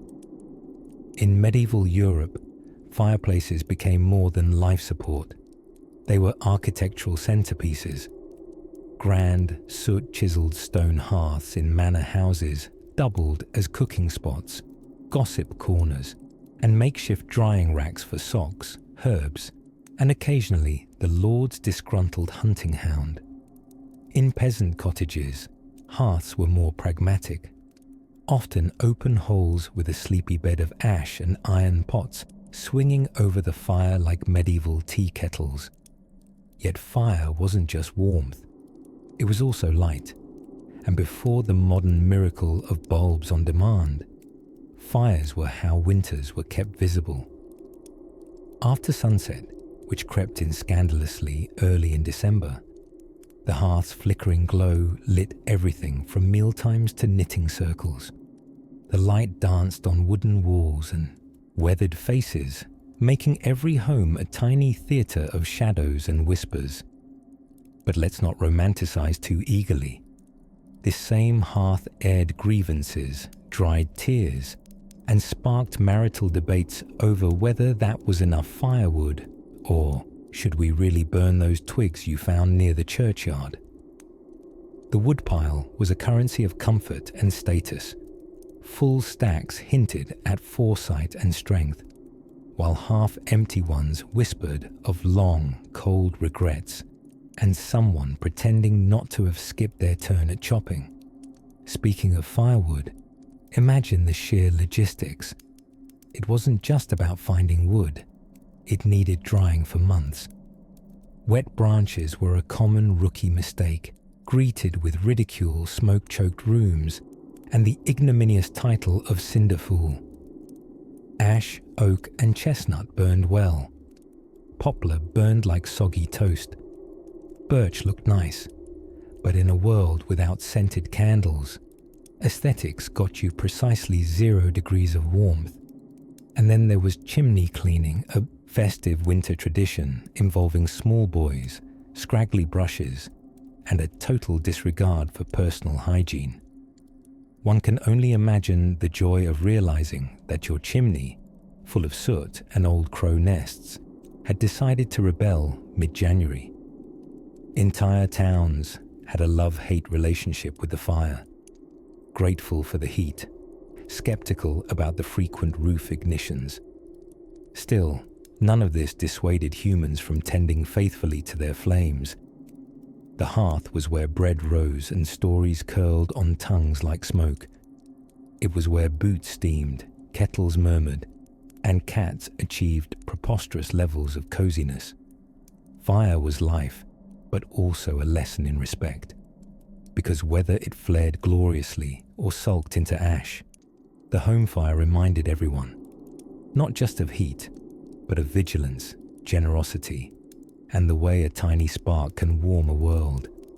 And so, as snow pressed thicker on shingled roofs and the night crept ever inward, cheeks pinked from the firelight, we turn our gaze to what went hand in hand with flame, the noble, awkward art of keeping the body warm, layered, bundled, and occasionally mistaken for a walking pile of laundry.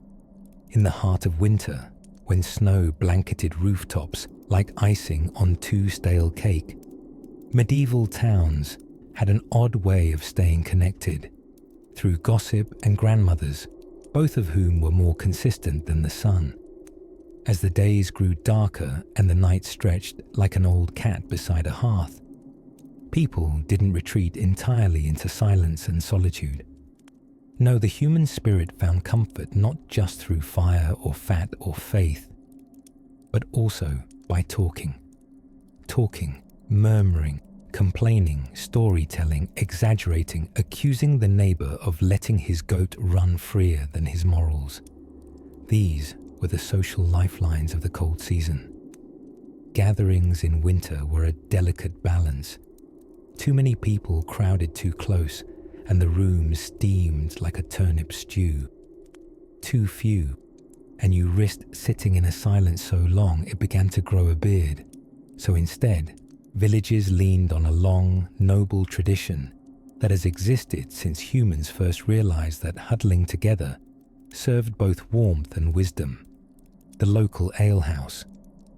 Now, before you imagine a rushing tavern full of clanking mugs and clustered cheer, let's tug down those expectations like a heavy woolen hood.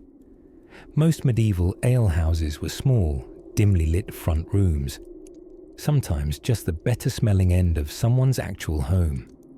There might have been a little bench, a hearth struggling for breath, a bucket of something loosely qualifying as beer, and a whole lot of listening. Alewives, often widows, sharp of tongue and foot, ran the show. They dabbled in what historians diplomatically call social charity, and what villagers quietly called affordable inebriation, offering warm drinks, warmish food, and a place to hear about who'd slipped on the ice last week, or whose turnips had been suspiciously trampled after Sunday Mass. The alehouse was therapy, news, weather forecast, and romantic opportunity all rolled into one poorly ventilated space. But gossip, it turns out, wasn't just idle chatter. It helped people psychologically survive the void of the cold months. Speculating whether the miller was hoarding flour, or if the parson's chickens were possessed, gave villagers a sense of activity, a shared plot line in their otherwise slow and chilly days. And of course, the winter tales.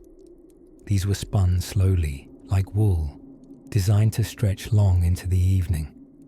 There were heroic ballads that required at least 3 mugs of ale to tolerate the rhymes, ancestral legends in which great-grandfathers outwitted wolves, with what exactly was left nebulous, and cautionary tales about lazy younger sons who froze in barns, but probably deserved it for being insufferably smug. Children learned the rhythms of storytelling like lullabies, soft footfalls of plot leading up to gentle climaxes and moral whispers. Adults tuned in like weary philosophers, nodding at the wisdom hidden between flourishes and embellishments. And even when the tales were utterly ridiculous, there was safety in the telling. Weird Uncle Hrodebert, who claimed he'd once fought a bear with a bread peel, wasn't just boasting. He was keeping everyone's mind off the frost clinging to their boots. Words, like soup, like fire, had weight and warmth in winter. Now, sometimes, especially during the longest nights, villages invited professional wanderers in, travelling minstrels, poets, or let's be honest, out-of-work scribes with a dramatic flair. These strangers brought stories from other lands, songs with misplaced rhymes, and an admirable indifference to the cold. Most bore musical instruments barely in tune, and tales barely believable, but no one cared. In a season where the wind howled harsh truths, a good lie was a gift. These gatherings, some planned, some spontaneous, shaped winter into more than a survival story. They made it, at times, a celebration of shared endurance. Yes, the fire smoked too often, and the bread was hard enough to threaten dentistry, but the laughter, that crackled brighter than any hearth. As the evening settled and villagers shuffled home beneath lantern light and frosted breath, you could almost imagine the cold retreating, just a little, startled perhaps by so much human noise in defiance of silence. After all, winter might have taken the sun, but it couldn't take our stories. And there, in the hush that followed another tale told, came another kind of sound, a gentle, rhythmic scraping, far below the chatter and song, a familiar ritual practiced by hearth and stable alike. Shovels, snow, moving together in quiet labour. But why? And what secrets lay beneath those frosted layers? Let's follow the tracks and find out. In the hushed quiet of a medieval winter, a strange figure moves silently through the early morning frost. Cloaked in layers of scratchy wool and misgivings, the town's official, Night Soil Man, was performing his unwanted, yet entirely crucial duty. With a bucket in one hand and dignity nowhere nearby, he went about collecting the byproducts of winter digestion.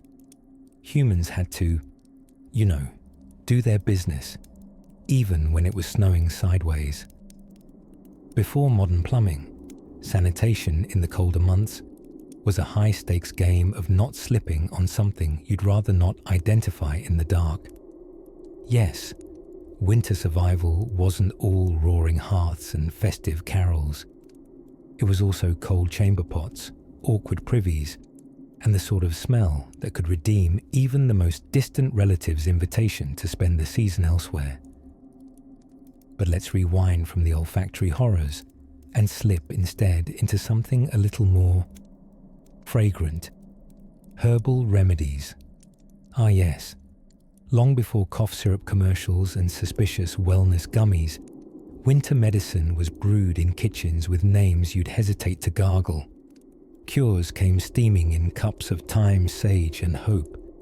If someone sneezed in a Tudor cottage, out came the elderflower tea, followed quickly by a slab of heated stone wrapped in cloth and gently plopped onto the belly, head, or anywhere else the patient might find vaguely comforting.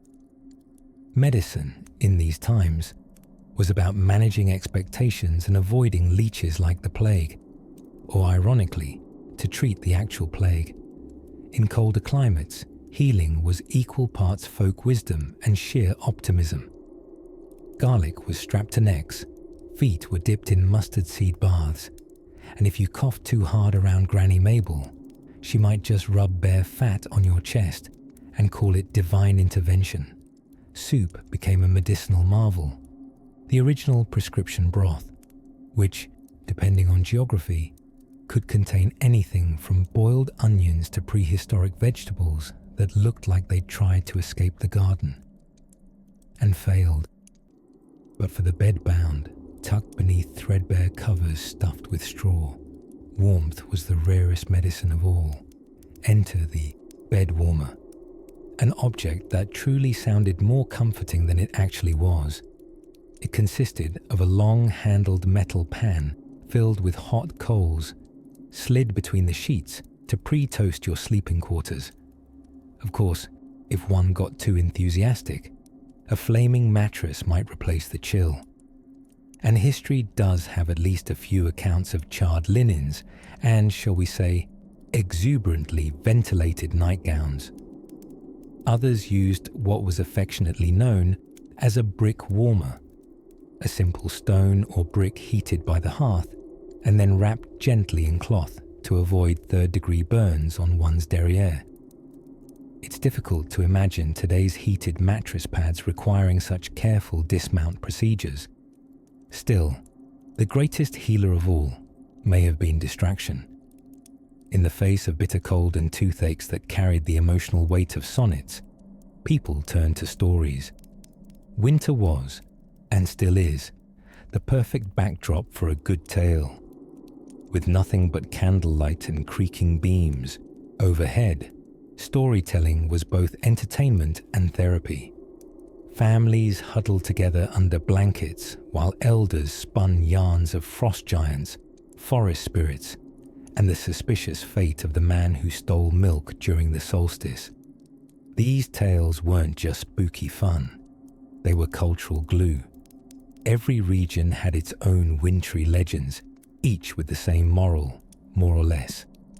Behave yourself, or else consequences would arrive on a sleigh, pulled by something vaguely supernatural and deeply displeased.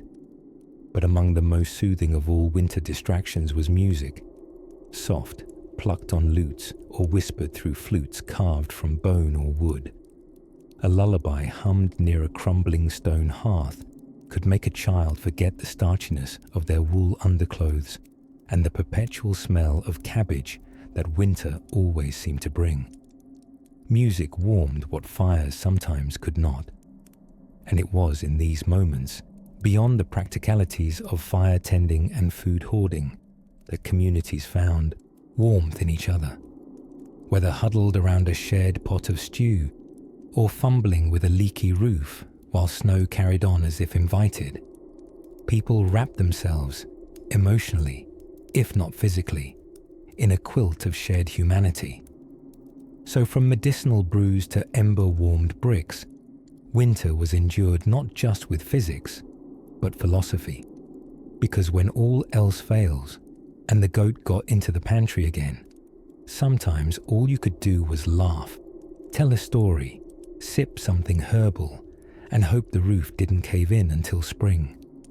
And as night settles deep once more, we turn from flickering candlelight and creaking floorboards to the humbler comforts of imagination, where another winter ritual, the dance of dreams and sleep, awaits its gentle cue. In the hush of ancient winters, there came a quiet sort of camaraderie known only to those who lived in tight quarters with very cold floors. Imagine a single-room cottage tucked into the folds of a frostbitten hillside, its thatched roof howling, slightly in the wind, and beneath it, a merry band of humans, entirely unwilling to wake up, for good reason. The fireplace, their guardian deity and therapist, had burnt itself out during the night. Relighting it meant one person had to leave the relative warmth of a blanket pile and scrape frost off the hearthstones with something only dubiously resembling a poker. Naturally, this was often a task assigned via complex negotiations, bribes of leftover bread crust, or, failing all else, by pretending to still be asleep. And so entered what medieval folks called the winter negotiations, a silent contest of who could lie still the longest and breathe most imperceptibly. Now, this blessed heap of humanity was not an invention of romantic historians. It happened. In medieval Europe, especially in the gloomier north, families and livestock shared living quarters, not necessarily for affection, although the cow's nose was uncannily warm. No, this was insulation. An organic heating system, if you will. One that moved. The practice, known in some circles as living above the byre, saw humans upstairs and sometimes just slightly uphill, and cows downstairs. The cow's body heat would waft upwards, drifting lazily like rustic underfloor heating, and mix fragrantly with the scent of peat smoke and woolen socks that had seen better centuries. If you think that sounds unsanitary, congratulations. You'd have fit poorly into a 14th century hamlet. Hygiene, like vitamin C, was a luxury few could afford and fewer understood. But the warmth, that was real. You could feel it in your bones, or at least you could feel them slightly less. Of course, even with bovine radiators grumbling below and 12 layers of blankets snugged atop, noses remained a problem. Enter the nightcap. Not the brandy type. That came much later and with considerably cheerier dreams. No, this was the literal hat worn to bed.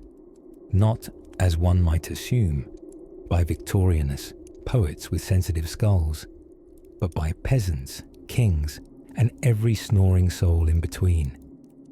These were cozy wool confections designed with only one ambition: to keep your face from freezing off.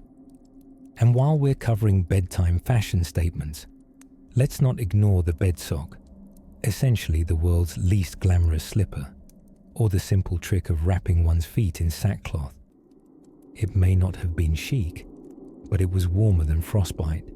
And besides, the designer label options were tremendously limited. Now, consider the question of nocturnal. Relief. Yes. In the dead of winter, when outhouses became icy death traps, and leaving one's warm cocoon was akin to embracing personal despair, civilizations across the ages adapted rather creatively. The chamber pot, a quaint name for what was essentially a very unfortunate bowl, lived faithfully under the bed, awaited only with great reluctance and some negotiation concerning who would deal with it come morning. But what of the dreams themselves? Well, historians can only speculate, but in such sleep-addled, furnace-deficient environments, dreams likely took on strange shapes. Tales of eternal summers, boiling cauldrons of stew, jubilee-sized fire pits. Perhaps dreamt too were epic feasts where nobody had to chew hard bread with 3 teeth, and everyone wore socks that matched. Winter was not just endured, it was strategized like a siege. People layered clothes like onions and cooked thick stews as insurance policies against the cold. The medieval kitchen, a smoky appendage to the home, rarely slept during winter. Pots simmered for hours. Bread was baked in communal ovens, and grandmothers, it must be said, hoarded spices like dragons if they were lucky enough to afford any. And always, the fire crackled at center stage, sometimes the only sound in the deep hush of frost-laced silence. It was more than a heat source. It was the family's clock, companion, and babysitter. Stories were told beside it, arguments settled over it, and occasionally, boots dried upon it to the fragrant tune of smouldering leather. As the wind howled like a forgotten banshee outside thin wooden walls, families huddled closer, wrapped in one another like old cloaks patched with familiarity. In that long, frost-bitten hush between sunset and sunrise, they held fast to warmth born not just of fire, but of habit, hope, and the quiet certainty that spring someday would return. And in the soft embers of one such fire, glowing like a sleepy eye at midnight, we can just begin to glimpse what came next. While the wind howled theatrically through the chimney, as if auditioning for a ghost story, the real drama of the evening played out much closer to the hearth. We arrive now at the curious world of medieval and early modern winter bedding, where engineering met improvisation and everyone became an amateur insulation specialist once the sun dipped behind the snow-laced hills. Beds were not so much for comfort as for survival. After all, sleep is something the body usually attempts by default. Comfort just makes the journey less dramatic. But during frigid winters, sleeping carried a level of seriousness that bordered on the sacred. Your bed was your stronghold, your fortress of fluffed wool and awkward wooden design. It started with a straw mattress, not the inviting Instagram-ready hay bale kind, more of a lumpy, crinkly affair stuffed into a ticking, which is essentially a large fabric casing designed to keep the straw imprisoned in its sack-like fate. If you were lucky, you had enough straw to keep the sharp ends from poking you in the dreams, and if you were slightly luckier, you remembered to air it out occasionally so it wouldn't grow something bold and unfortunately fungal. On that straw prison sat layers, many layers, of blankets and coverlets. Wool was king, of course. Heavy, scratchy, reassuringly animal-scented wool. If you were wealthy, you had access to feather beds, essentially early prototypes of the modern mattress topper, only filled with the painful knowledge that, somewhere, a great many birds were now colder than you. And then there was the pièce de résistance, the bed warmer. Ah yes, that quaint iron or brass pan filled with hot coals, slid slyly between the sheets before bedtime. Its job was clear: dispel the chill without igniting the bed in an unsanctioned blaze. It was an appliance alive with contradictions, designed to help you sleep better, but perfectly capable of roasting your toes like chestnuts if you weren't careful. Many a sleepy villager probably woke with the vague feeling of having been attacked by a furious dragon, only to find it was just an overzealous coal placement. Yet one must admire our ancestors' commitment to bedtime warmth. Beyond hardware and heated pans, people got creative with the ancient art of body stacking. That is to say, sharing a bed. Whole families, vertically arranged, like slightly anxious sardines, huddled under dens of fabric and fur. Parents, children, sometimes even the occasional honored guest, all packed together in a slumbering truce.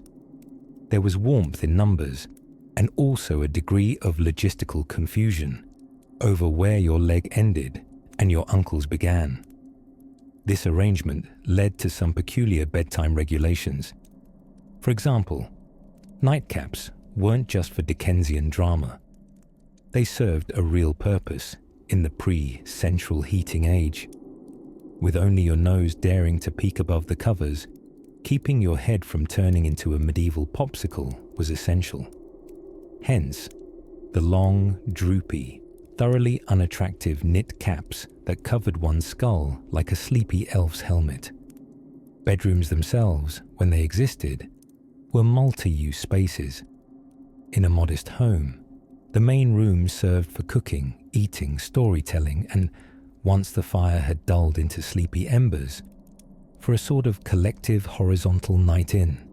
In larger homes, bedrooms might be separated, but rarely warm. And so, the canopy bed made its dramatic entrance, not just for aesthetics, but for insulation. Curtains were drawn all around the bed, sealing in the sleeper's body heat like a shimmering wooden skeleton thermos. Of course, if you were a servant, the situation was a bit more open to interpretation. Sleeping in kitchens, attics, or hallways, they often curled up near the lingering warmth of the hearth, or huddled under cloaks rather than bedding. Beds were a finely graded luxury. Some had them. Others had bed-like aspirations.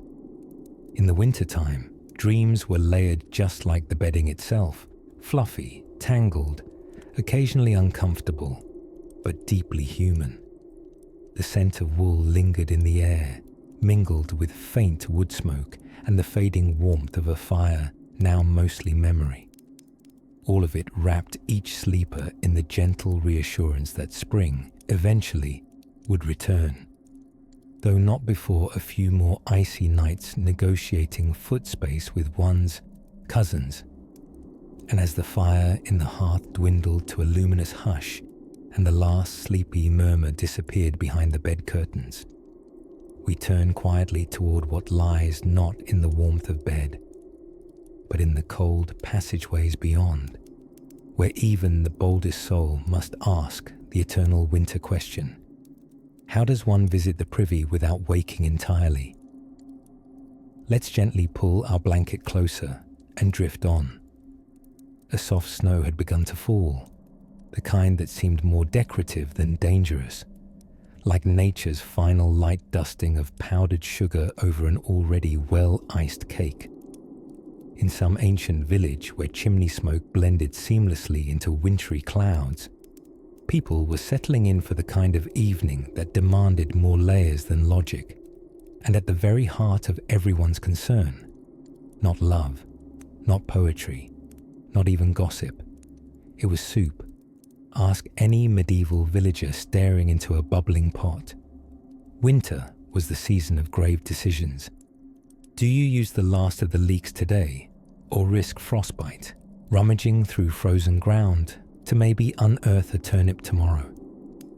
For those of us blessed with pantries that glow when we open them, it's hard to appreciate just how lovingly and fearfully our ancestors approached the concept of dinner during winter. Food preservation was less trendy kitchen science and more do this or die. Smoking, drying, salting, pickling, these were not artistic decisions made by artisanal foodies. They were, shall we say, acts of culinary desperation. The medieval larder featured the kind of inventory that would terrify a modern dietitian. Dried fish so stiff it doubled as a self-defense weapon. Salt pork that had more salt than pork, and bread so hardened by cold that it had to be dunked in broth, or perhaps the tears of the cook, just to become chewable. Root cellars were the original refrigerators, only without the comforting hum. Stone-walled, dug into the earth like sleepy underground forts, they kept vegetables cold, dark, and just appealing enough not to be melted down into actual glue.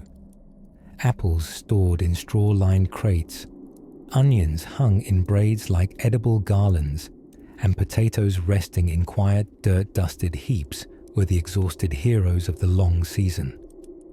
Each bite was a reassurance. We're not quite out of the woods or cabbages yet.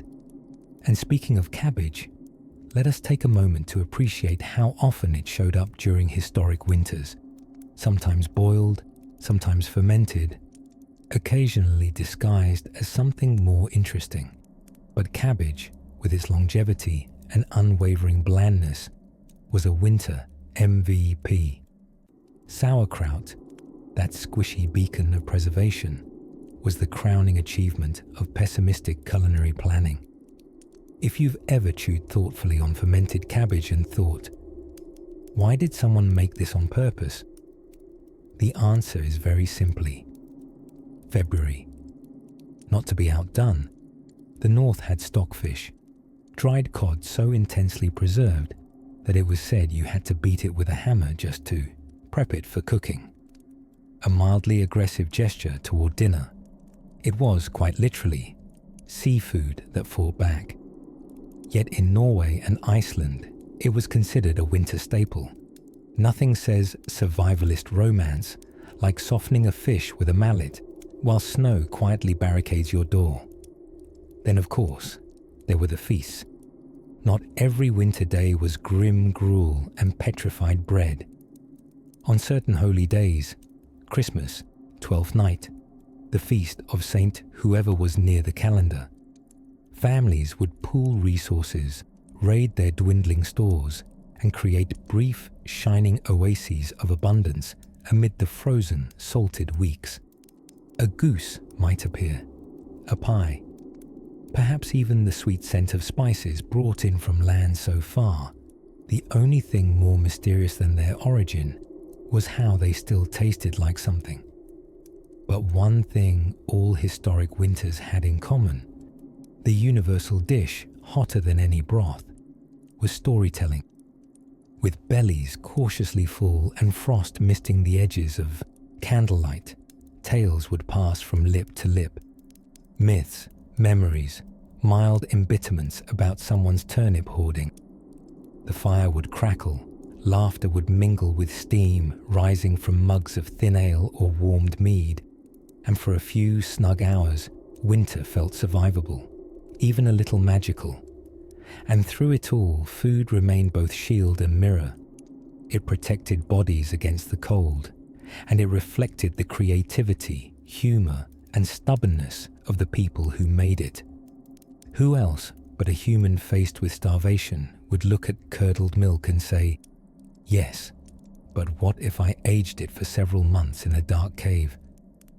As the embers dissolve into sleepy ash and the pot, emptied, scraped, revered, is set aside to cool until tomorrow's modest miracle, so too does the village grow still. The snow thickens.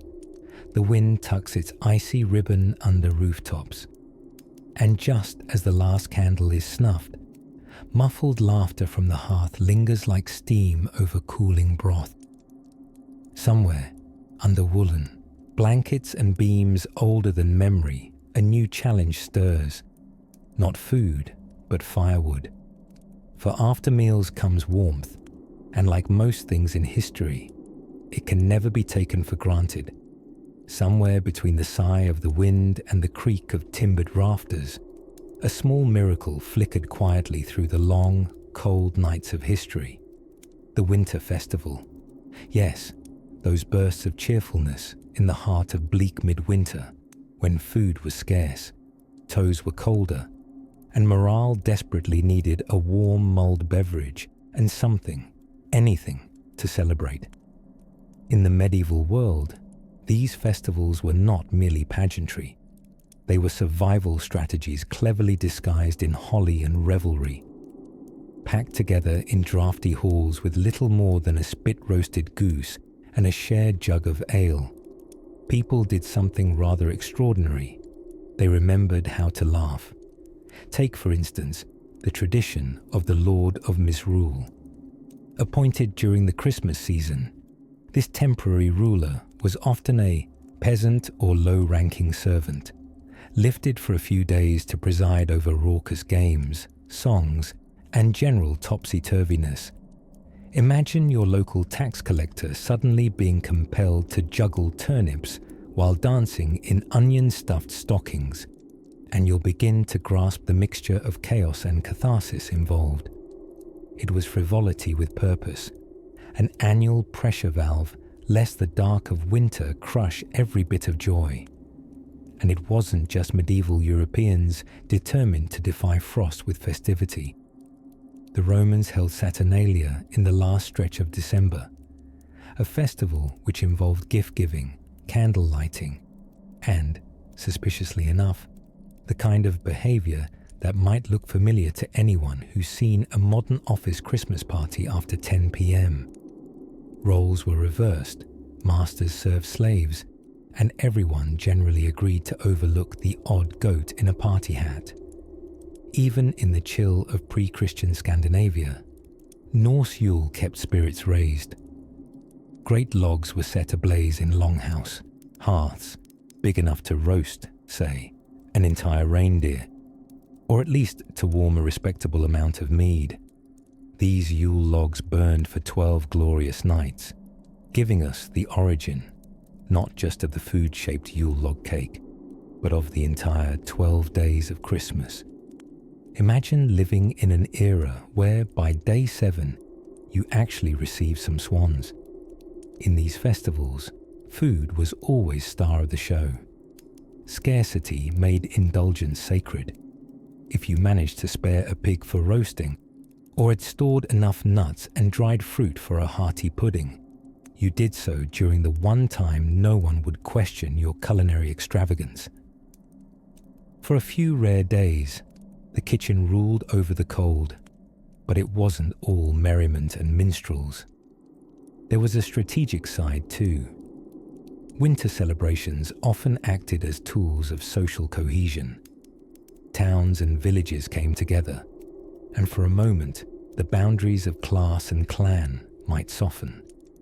Neighbours who hadn't spoken since the sheep dispute of harvest season now found themselves singing the same wassail song, possibly off-key, but with enough cider to consider it harmonic invention. And let's not forget the way these festivals manipulated light. Both literal and symbolic, festivals served as beacons in both village and heart. Candles, bonfires, burning logs. That much flame wasn't just for show. It was folklore meeting physics. Light, after all, can tell the body to banish some of its melancholy and coax a bit of cheer from deep reserves of winter-worn resilience. The strategic sprinkle of warmth of music and roast parsnips worked its ancient magic, not just to fill bellies, but to refill spirits. These rituals were medieval mental health days, divinely sanctioned excuse-making. Why are you pouring ale over a goat skull and bowing to it? It's tradition. No further questions. Even in Eastern Europe, where winters tend to bite with extra enthusiasm, traditions like Maslenitsa in Russia, a festival involving pancakes, sledding, and a ceremonial burning of a straw lady named Lady Maslenitsa, served as an energetic farewell to winter's most brooding weeks, a joyful kick in the snow-dusted shins. Of course, the modern descendant of these winter coping mechanisms still thrives, just with more fairy lights and slightly fewer goat sacrifices. We've repackaged ancient survival strategies into hangovers and gift receipts, but the bones are the same. Gather, feast, laugh, and light something on fire safely, preferably. Not just to forget the cold, but to remember the warmth. As we pull our woolen blankets up a little higher and imagine the scent of slow-cooked stews and cinnamon air, you might wonder, what else did our ancestors do to keep themselves entertained when the snow was high and the livestock already tucked in? Well, if you listen closely, you might just hear the thrum of strings, the whispered tale of heroes, and the quiet rhythm of early winter music drifting into our next story. Picture yourself nestled beneath a pile of fur blankets so dense, so delightfully excessive, they may also be housing a minor ecosystem of moths and half-asleep mice. Because tonight, we're paying a visit to one of the most crucial, yet criminally underappreciated rituals of old-timey winter survival, staying warm while sleeping. Now, you might be imagining a glowing fireplace in a quaint stone cottage. But if you're thinking of the kind of fireplace where the fire still obligingly radiates heat after midnight, you may be giving historical fireplaces a bit too much credit. These early hearths were more aesthetic than practical after sundown, like the Instagram filters of the 1600s. Charming, yes. Useful. Don't bet your frostbitten toes on it. So how did our forebears sleep through sub-zero nights in drafty homes with roofs made of straw and questionable architectural decisions? Let us first consider the humble bed warmer, a metal pan on a long stick, filled with embers and tucked under the sheets before bedtime. The idea was to warm the linens, not cook oneself, although this distinction proves surprisingly subtle for some. There are more than a few stories of peasants and nobles alike awakening not to a toasty bed, but to billowing smoke and a mattress revealing its inner flammability. It seems that while warmth was precious, self-immolation was generally frowned upon. Once in bed, people weren't just content with lying alone in chilly silence. No. They employed the noble tradition of bundling. In simpler times, This meant sleeping fully clothed, often with stockings and caps on, which might explain some of the earlier paintings where everyone looks vaguely like a sock puppet. Wealthier folks layered not just duvets, but rugs, animal pelts, and if needed, spare relatives. It was not uncommon for entire families to snuggle in one bed like a litter of well-dressed hedgehogs, breathing hot mist into clouded air, their collective body heat, the medieval version of central heating. The mattress, too, could be an adventure. Early beds were filled with straw, moss, rags, or even dried leaves, offering not only rustic comfort, but microphones for every tiny movement. One shift, and it sounded like an entire barnyard was rustling its opinions. And if you were lucky enough to own a feather bed, you'd better hope the feathers stayed inside. Sneezing yourself awake in the 14th century was not only disruptive, it could also be viewed with suspicion. A sneeze, after all, was practically a declaration of the plague. Windows, of course, were not designed with sleep or sanity in mind. In fact, many homes didn't really have windows so much as strategic holes. When glass became available, it was so precious that households often removed panes during times of unrest, or packed them away for the season like grandmother's good china. Instead, people relied on shutters, thick wooden panels that did a fine job of blocking out light, cold, and, on an unfortunate number of occasions, fresh air. Oxygen levels dipped slightly at night, giving everyone that soft, woozy feeling of having dreamt far too vividly about bread. And let us not forget the most beloved figure of the winter bedroom, the chamber pot. A porcelain necessity in an age when going outside could risk your life, or at least your extremities. There was no running to the loo in the middle of a snowy evening. Instead, one would perform what can only be described as an acrobatic act of balance, hovering over a pot in the dark while half asleep in 4 layers of linen, with a candle sputtering its disinterest in the corner. Frankly, it's a miracle any of us are here at all. Despite all this, people found a way to sleep, not just to survive, but to dream, to pull the night over their heads like another blanket. They sang lullabies to one another, whispered secrets under quilts, and listened to the creak of rafters shifting their bones in the wind. Winter was long, but the night was longer, and imagination, particularly in the cold, had a way of staying wonderfully warm. Now that we've snuggled into the beds of yesteryear, there's one more nightly ritual to explore. A curious little custom that may surprise you with its strange warmth and ancient practicality. By the time winter tightened its icy grip and the days shrank into a sliver of sunlight, our ancestors had long since turned to their final line of defense, the subtle art of doing as little as humanly possible.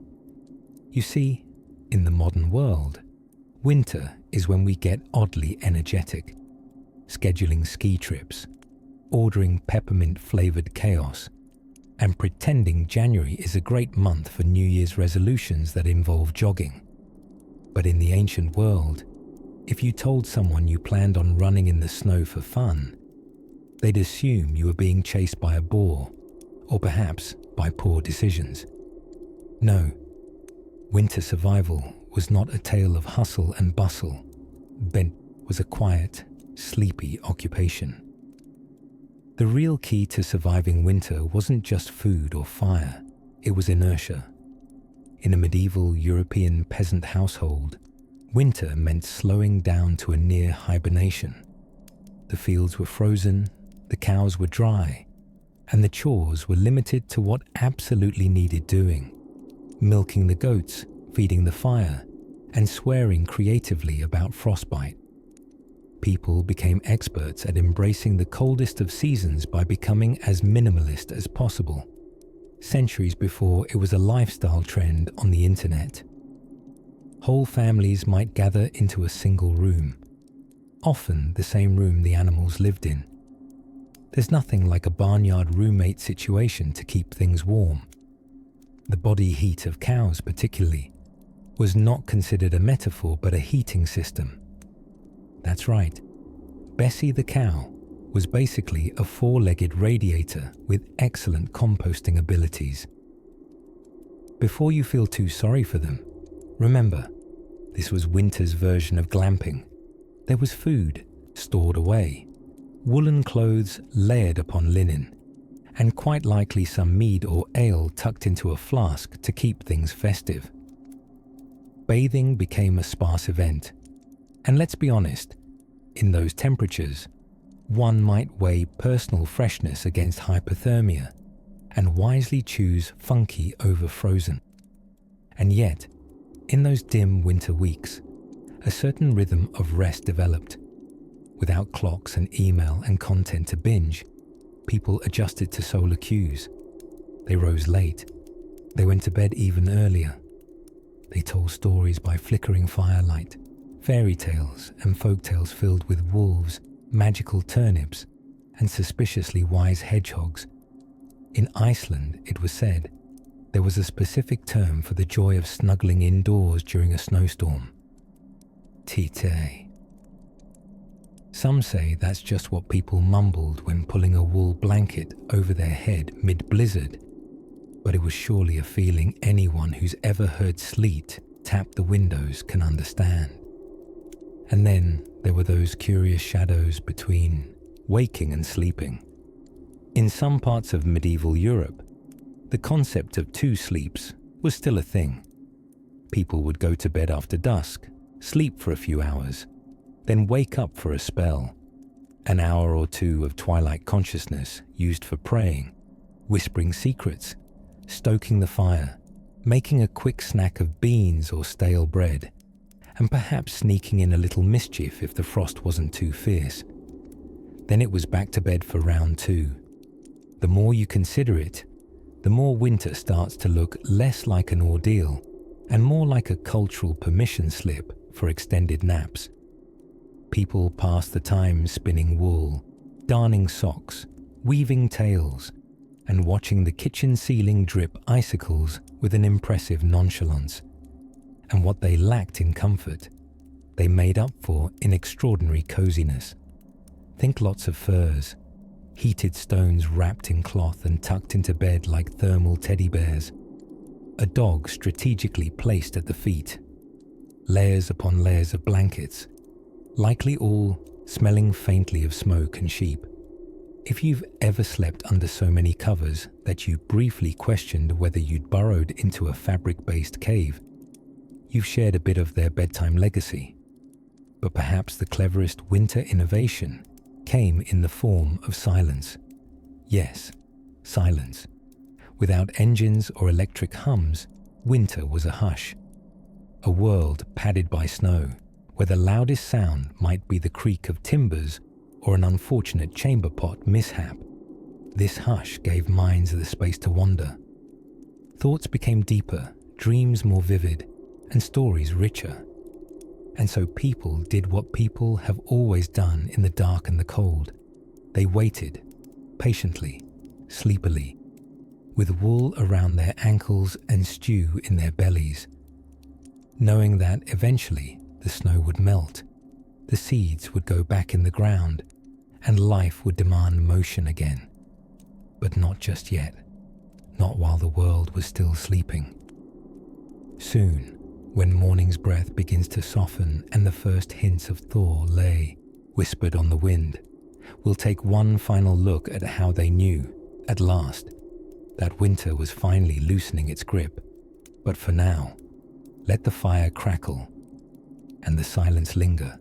Somewhere, in the flickering quiet of a thatched sod cottage, the embers sigh one final time before settling into their night-long glow. The last log of the day has become a sculpted coal, and the wind outside whistles politely at the door, remembering that in centuries past, even the air waited its turn. Winter, the old and dignified tenant of the year, is fully moved in. For our ancestors, that meant it was time to lean in too. Not with buzzing central heating or streaming binge-watch therapy. No, they leaned in with layers, with stories, and if they were lucky, with a block of cheese that hadn't grown its own beard. The deepest part of winter was when the hours folded in on themselves. The days grew short, sparks danced on candle wicks, and time took on that dreamy, languid texture where you can't quite remember if it's morning or evening, or if you've put the cauldron back on or just stirred it with your mittened hand. People of all backgrounds, from Norse homesteaders to Georgian paupers, slipped into this slow rhythm like a warm cloak moth-nibbled by memory. They did what humans have always done when everything beyond the door turned to glass-edge frost. They adapted with relentless, quiet creativity. They embroidered, played dice, diced onions, and whispered along to old sagas and family songs. They told tales of wolves loping in moonlight, of bread that rose by candlelight, of saints who walked across snows unshod and still managed punctuality. And they counted supplies. Oh yes, nothing says cozy dread like candlelit mathematics. By January, in years when snow devoured the sheep path and the hens narrowed their eyes suspiciously, the true difficulties of survival became more than nips on the nose. They became accounting problems. How many turnips did we have again? Is this block of ice meat or just ice? But even here in scarcity, there was often a peculiar sort of comfort in austerity. Each remaining barrel of grain became sacred. Each rind of bacon earned a name, a personality, and sometimes a backstory. And of course, winter didn't just transform food, it transformed people. Facial hair, for example, emerged as a vital insulation strategy. By midwinter, entire villages could be mistaken for woodland creatures with strong political opinions. Even the least bearded of individuals, say, Sister Agnes of the local convent, might find herself wrapped in wool head to heel, becoming a sort of walking tapestry with clogs. Layering in those days wasn't fashion, it was thermodynamics with flair. Night was a curious thing too. With so little daily sunlight, particularly in Northern Europe, families would often split their night's sleep into two chunks. Known now to historians with the lyrical title of segmented sleep, this meant there was a first sleep, then a waking interlude, followed by a second sleep. During that wakeful gap, roughly between 1 a.m. and 3 a.m., long before the clatter of alarm clocks and coffee grid scroll, people would pray, visit neighbors, stoke fires, or simply sit and stare thoughtfully into the vastness of candle flames. Some wrote letters, others produced future generations, as midwives' notebooks have suggested. Because what else does one do when it's too dark to knit, and you've already eaten your turnip? Outside, the natural world kept time in its own hushed way. Icicles arranged themselves like chandeliers. Winter birds puffed into feathered fluff balls, gossiping at berry hedges. Trees stood like cathedral spires, their bare branches etching filigree across the sky. It was cold, yes, but arrestingly beautiful.